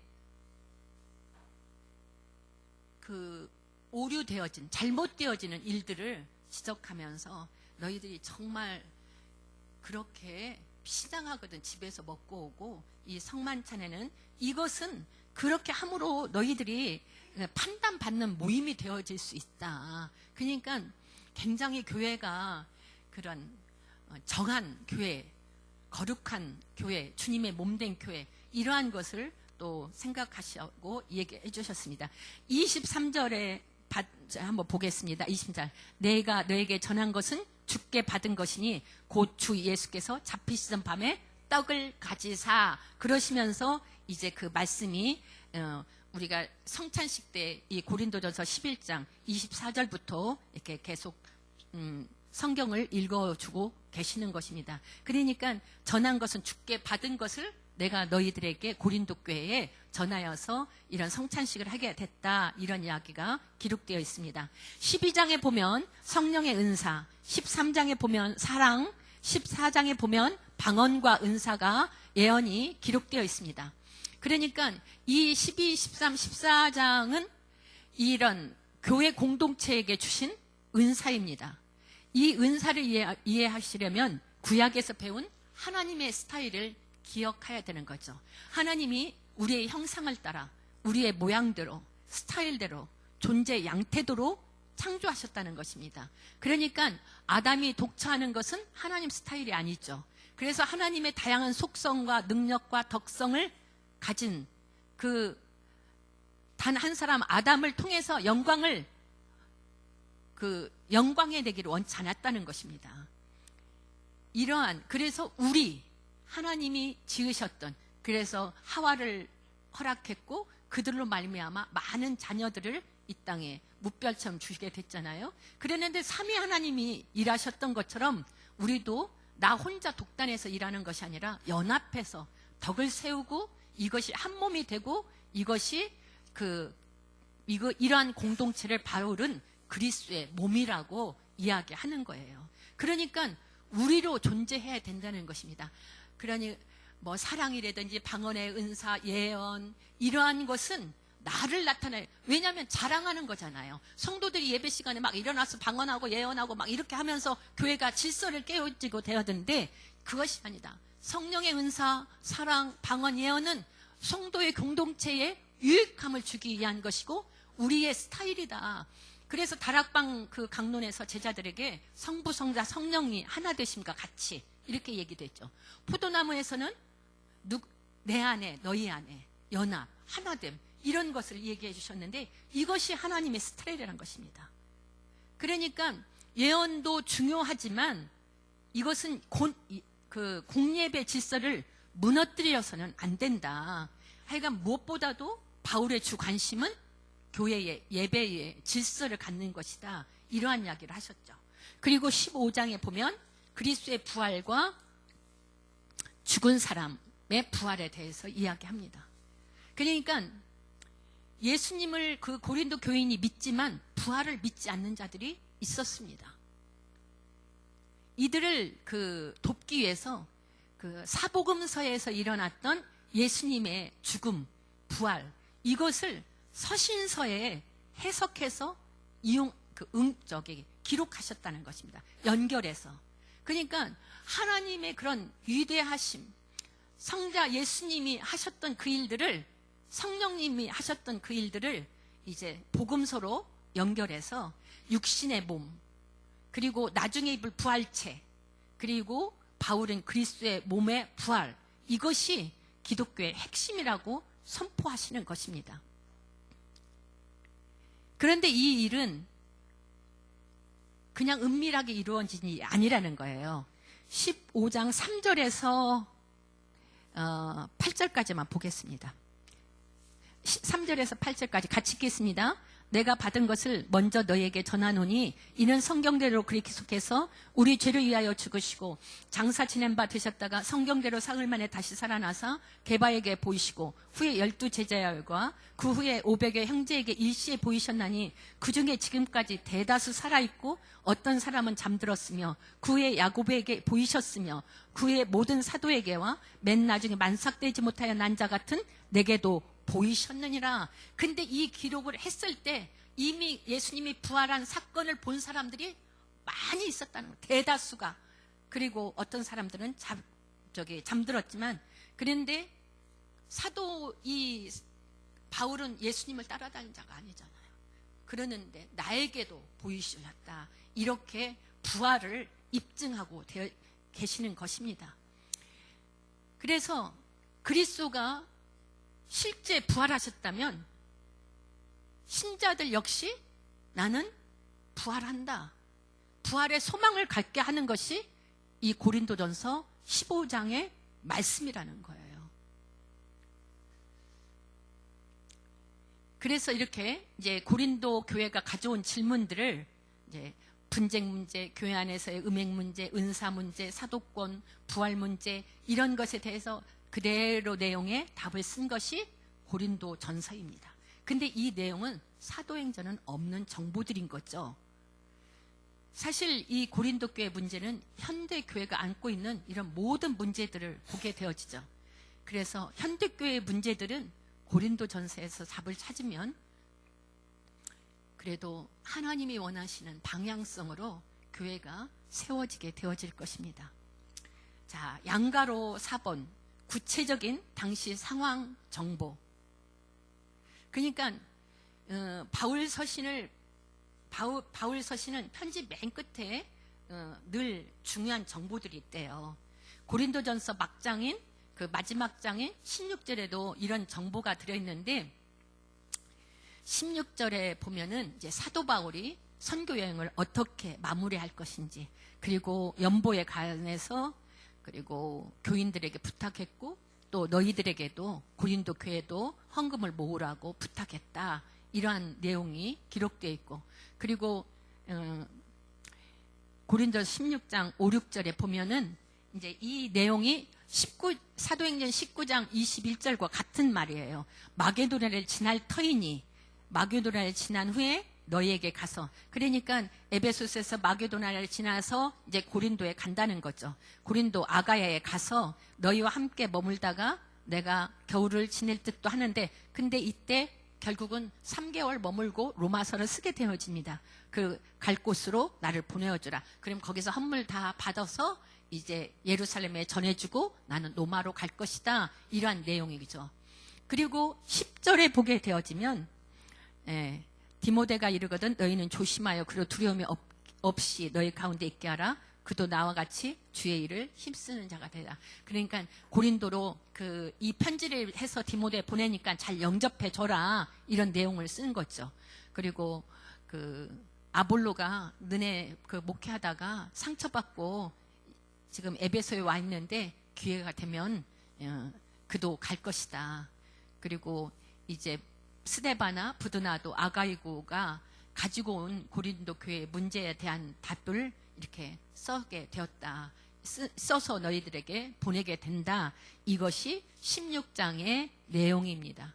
좀 고린도 전서에 대해서 좀 이해가 되시죠? 사실 우리가 이렇게 성경적인 이런 것을 갖지 아니하면 이런 것이 있었나 하면서 그냥 이렇게 스쳐가는 것입니다. 자, 시간이 어떻게 5분 쉴까요? 어떻게 할까요? 그냥 할까요? 예, 그래요. 5분 쉬겠습니다. 조금 이제 남았는데, 5분만 쉴 테니까.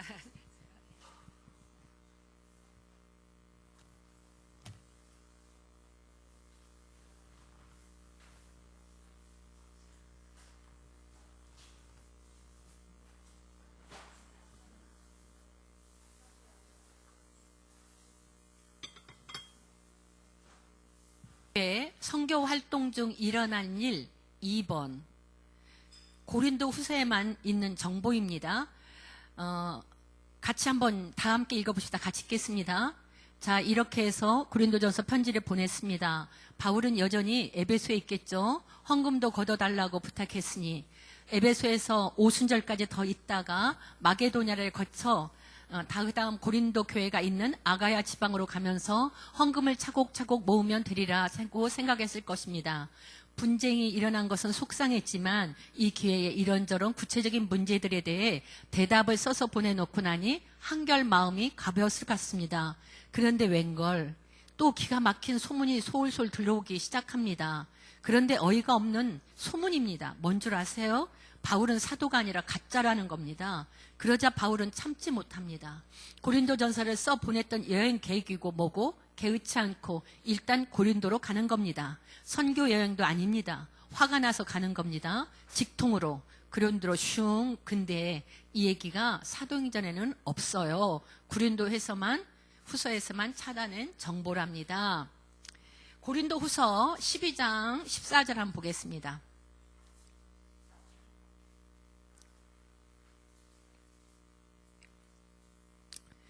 고린도후서 12장 14절 같이 읽겠습니다. 보라, 내가 이제 세 번째 너희 가기를 준비하였으나, 여기까지만 읽으시고 13장 1절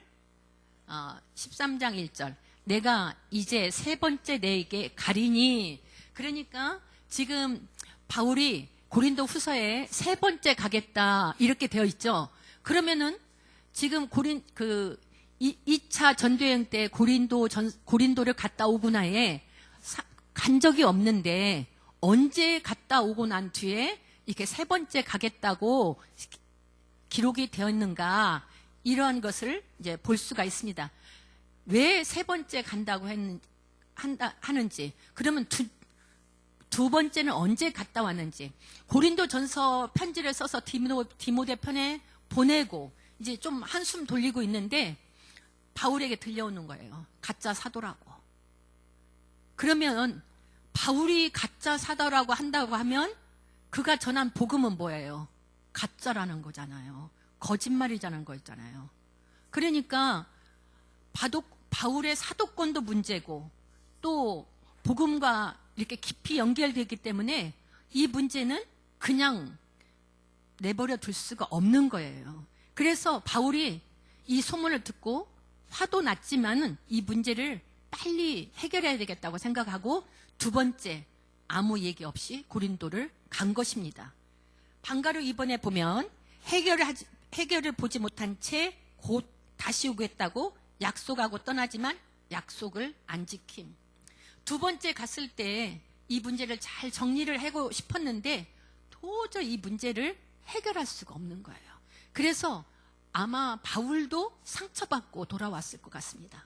그래서 교회에, 이제 고린도 교회는 내가 갔다가 다시 오겠다고 약속을 하고 에베소로 돌아왔는데 그가 가지 못한 이유가 있다는 것입니다. 고린도 후서 1장을 보게 되어지면 고린도 후서 보겠습니다. 고린도 후서 1장 23절 1장 23절 같이 읽겠습니다.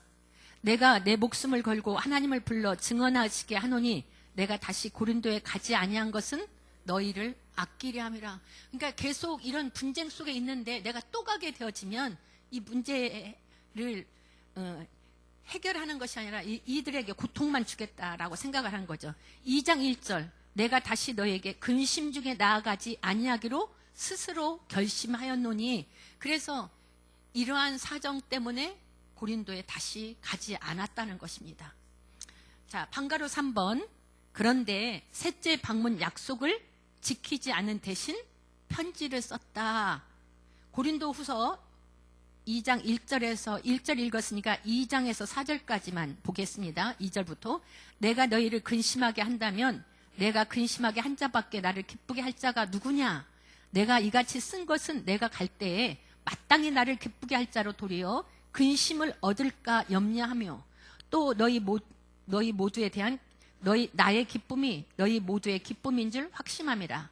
내가 마음에 큰 눌림과 걱정이 있어 많은 눈물로 너에게 썼노니 이는 너희로 근심하게 하려 한 것이 아니요 오직 내가 너희를 향하여 넘치는 사랑이 있음을 너희로 알게 하려 함이라. 그러니까 이 눈물로 써서 이 쓴 편지, 그래서 너희에게 근심하지 아니하고 오직 내 안에 너희들에 대한 사랑이 어떤 것인가를 눈물로 써서 보냈다는 것입니다. 근데 이 편지를 들고 간 사람은 디도 편에 보내게 되었거든요. 근데 사람들이 이 눈물로 쓴 편지가 고린도 후서인가 이렇게 생각할 수 있는데 고린도 후서는 빌립보에 가셔서 쓰시게 되어지고 이 눈물로 쓴 편지는 성경에는 올라오지 않았고 천주교에서 보는 외경에는 그 내용이 기록되어 있다고 합니다. 확인은 안 해봤습니다. 방가로 4번 눈물로 쓴 편지를 들고 간 사람은 디도였다. 이 디도는 갈라디아서 2장 3절을 보겠습니다. 그러나 나와 함께 있는 헬라인 디도까지도 억지로 할례를 받게 하지 않았다. 그러니까 사역을 하면서 같이 데리고 다니는데 억지로 할례 받지 않게 하였다. 그러면서 이 디도가 이 눈물로 쓴 편지를 가지고 갑니다. 가지고 갔다가 이제 드로아에서 만나기로 하죠. 바울이. 그러는데 이 눈물로 쓴 편지를 가지고 가서 이제 디도가 돌아오기를 기다리고 있는데 채 기다리지 못하는 거예요. 왜냐하면 데메드리오 폭동 사건이 일어나서.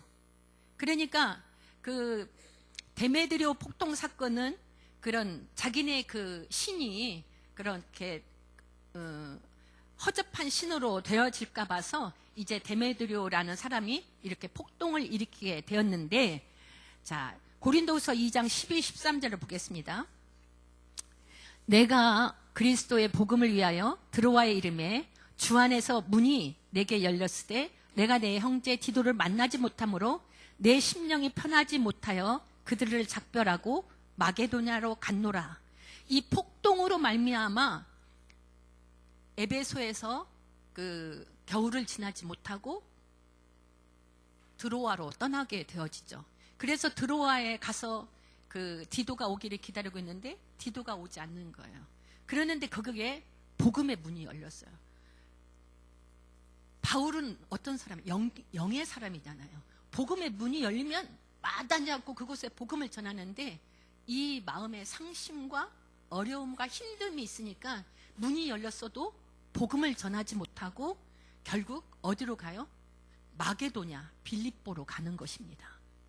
사실 목회자들에게 오는 두려움, 어려움, 굉장히 그러한 상심, 그런 눌림, 이러한 것들은 이제 평신도들이 생각할 때는 뭐 그럴 수가 있겠어. 하지만 그러한 염려, 눌림은 엄청나요. 그래서 하여간 우리가 성령 안에서 늘 격려하고 서로 위로하고 이렇게 목회자들을 도우면 좋겠어요. 중보하고 이러면서. 근데 성도들에게 문제가 있으면 늘 그것은 말할 수 없는 눌리는 염려거든요. 근데 내가 개척한 교회가 그렇게 어려움을 갖고 있고 또 복음 전하는 나를 가짜라고 이야기하고 그게 진정성이 없다고 하고 이렇게 되어지니까 그것이 굉장히 눌리는 마음이었습니다.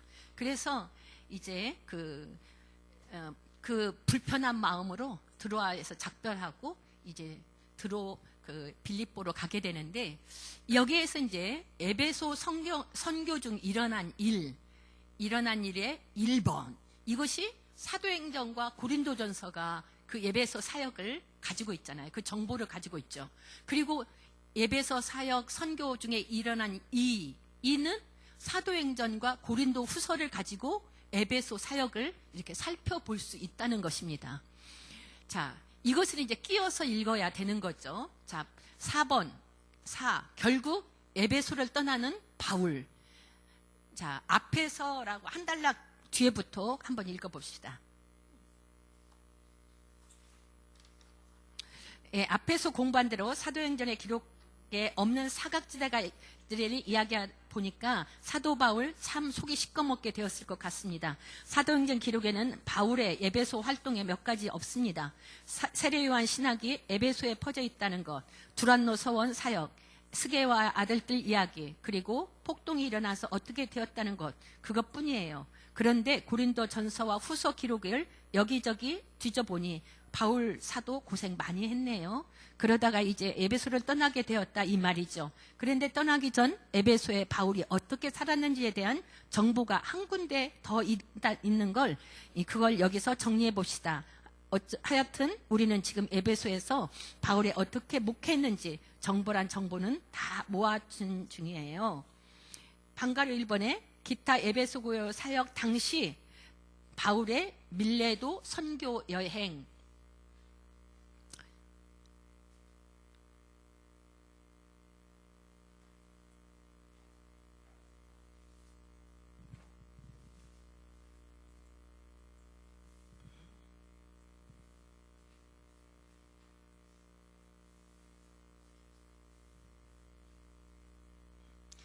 여기에 보게 되어지면 선교 여행에서 이제 다시 돌아서 에베소에 들어가지 않고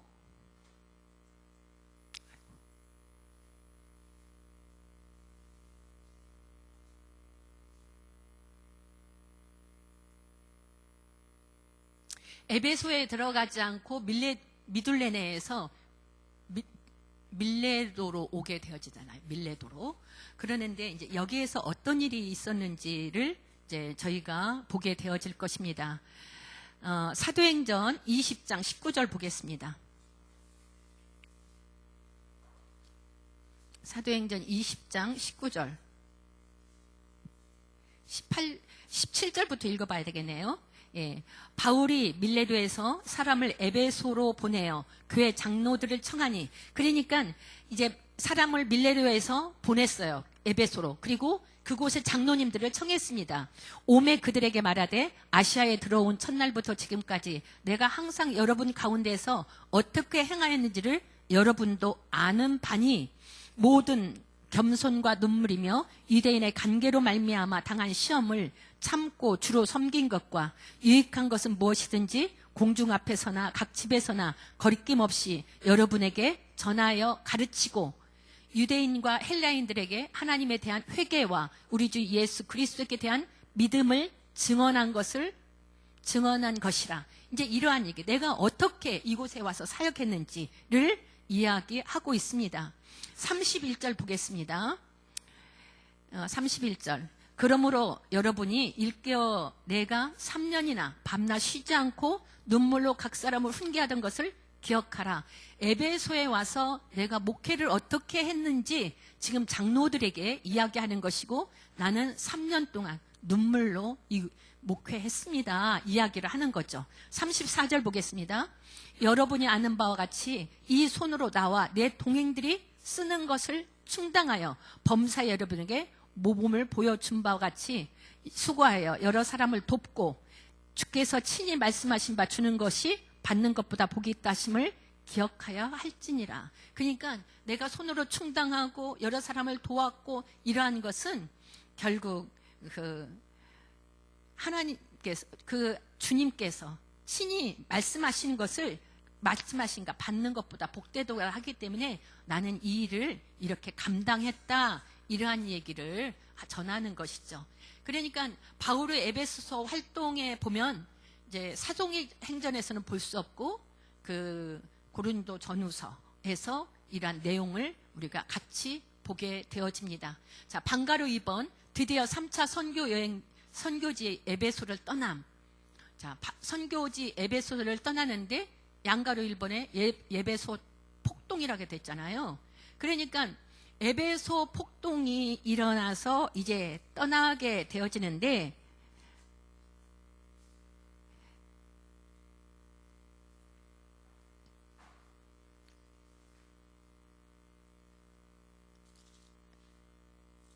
(19장 29절) 한번 읽겠습니다. 19장 29절.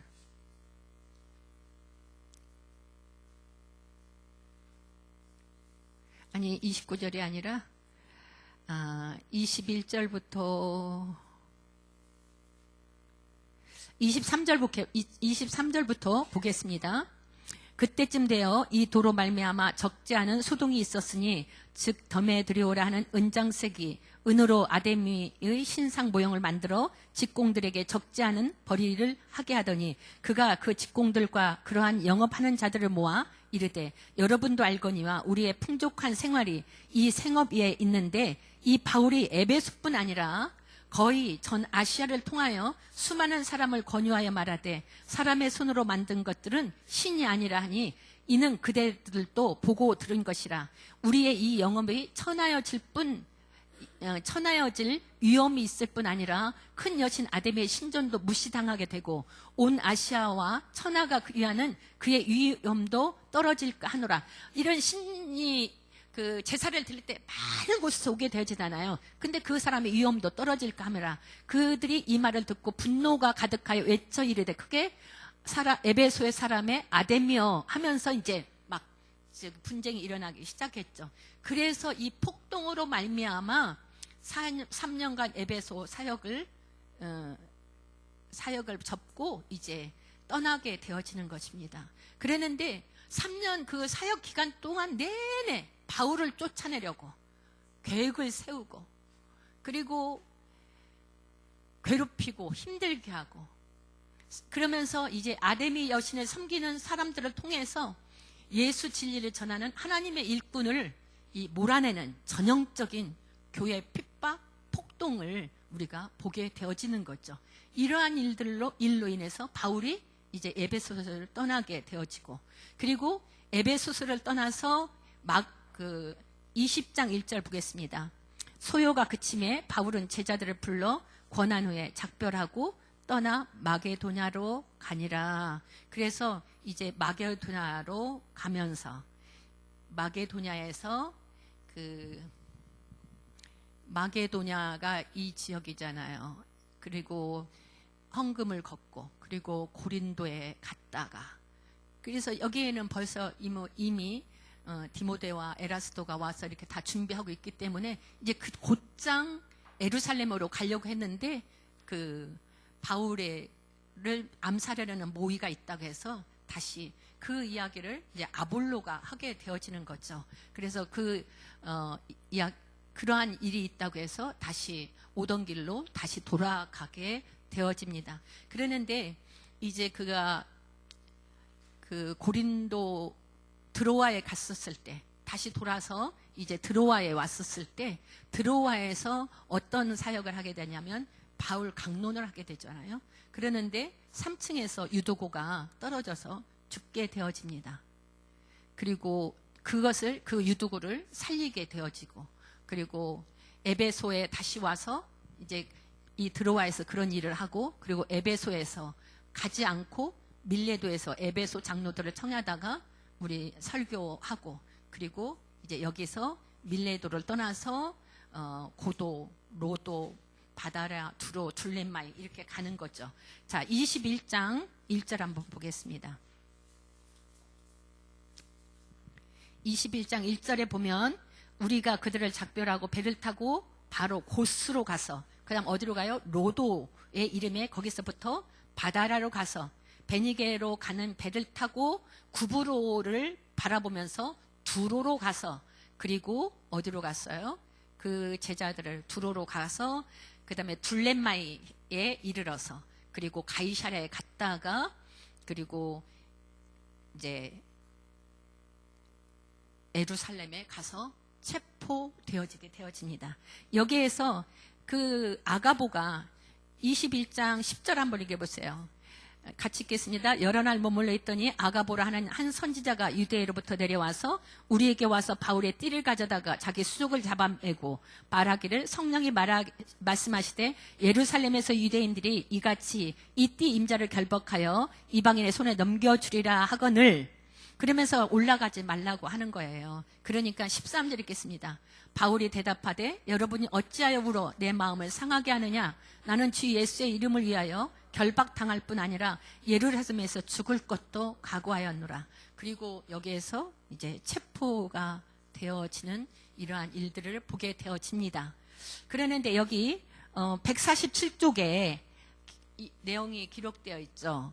어떻게 마지막 코스를 가게 되어지는지 이 활동에 써보게 되어 있습니다. 그럼 여기 책에 에베소에서 밀레도, 밀레도에서 로도, 아니 고스에서 로도, 로도에서 바다라, 그리고 구브로를 옆에 두고 두로, 둘렛마이, 가이사라, 그 다음 예루살렘, 이렇게 여행 코스를 한번 또 적어 보시기를 바랍니다. 자, 그러면 이제 활동의 148쪽을 보겠습니다.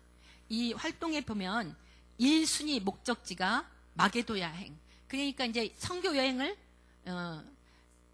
할 때 1순위가 마게도냐 여행. 그 다음에 2순위가 그리스, 헬라 아가야 지방. 거기서 석 달을 지내면서 고린도 후서를 쓰게 되죠. 그리고 3순위 목적지는 예루살렘, 그리고 4순위 최종 목적지는 로마. 이렇게 가기를 원하는데, 이제 로마를 갈 때에는 죄수의 몸으로 로마는 가게 되어지죠. 사도 바울이 그렇게 염원했던 이러한 그 로마 행은 결국 이제 죄수의 몸으로 가게 되어집니다. 마무리 같이 읽겠습니다. 바울이 직접 쓴 고린도 편지 기록에 의하면 바울이 3차 선교역을 시작할 때 목적이 있었습니다.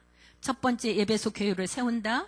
둘째, 1, 2, 3차 선교여행을 통해 세워진 모든 이방 교회에서 헌금을 걷어서 예루살렘에 갖다 준다. 그러니 사도행전 기록에는 없어도 바울이 갈라디아 교회, 에베소 교회, 마게도냐 교회, 아가야 교회까지 쭉 훑어가면서 헌금 프로젝트를 실행하고 있는 뒷그림이 보여야 합니다. 그래야 바울이 예루살렘을 향해 가는지도 알게 되는 겁니다. 다른 때는 수리 안독에 가서 선교 보고하는 것이 선교 여행을 마무리하는 방식이었는데 말입니다. 자, 드디어 가장 오랫동안 선교했던 에베소를 떠납니다. 바울은 에베소에 있는 동안 에베소지만 저 에게해 바다 맞은편에 있는 고린도 교회 때문에 이렇게 저렇게 힘들었습니다. 교회만 세워놓으면 쫓아와서 뿌리를 흔들어야 되는 저 유대주의자들 때문에 말입니다. 바울은 짝퉁이다, 진짜 사도가 아니다, 예루살렘 교회에서 활동하고 있는 우리가 정통이다, 이러기 때문이죠. 하여튼 고린도 교회가 말썽이었어요. 오늘 또 공부하다 보니 상도행전 기록에 없지만 에베소에서 목회하다가 예상치도 않게 고린도도 한 번 더 다녀오셨네요. 그런데도 해결이 안 돼서 눈물로 쓴 편지를 디도펜에 보낸 것을 알았습니다. 사도행전에는 없는 이런 이야기를 자세히 알고 싶지 않으세요? 에베소를 떠나 마게도냐로 올라간 바울이 거기서 쓰게 된 편지 고린도 후서에 엄청 정보가 많이 있다니까요. 다음 주 이런 상황을 염두에 두고 고린도부터 시작합시다. 자, 예. 결국 3차 선교 여행은 예루살렘 교회 세우는 것과 헌금 거둬서 어려움 당하는 예루살렘 교회에 전달하는 것이 사도 바울의 3차 선교 목적이었습니다. 왜 그렇게 헌금을 거두려고 했느냐? 바울이 이것은 첫 번째는 우리가 영적인 것을 받았기 때문에 육적인 것을 그들에게 섬기려고 했고, 그리고 바울이 교회를 세울 때마다 와서 힘들게 하는 사람들이 누구였었어요? 예루살렘에 있는 유대 교인들이었잖아요. 유대인들.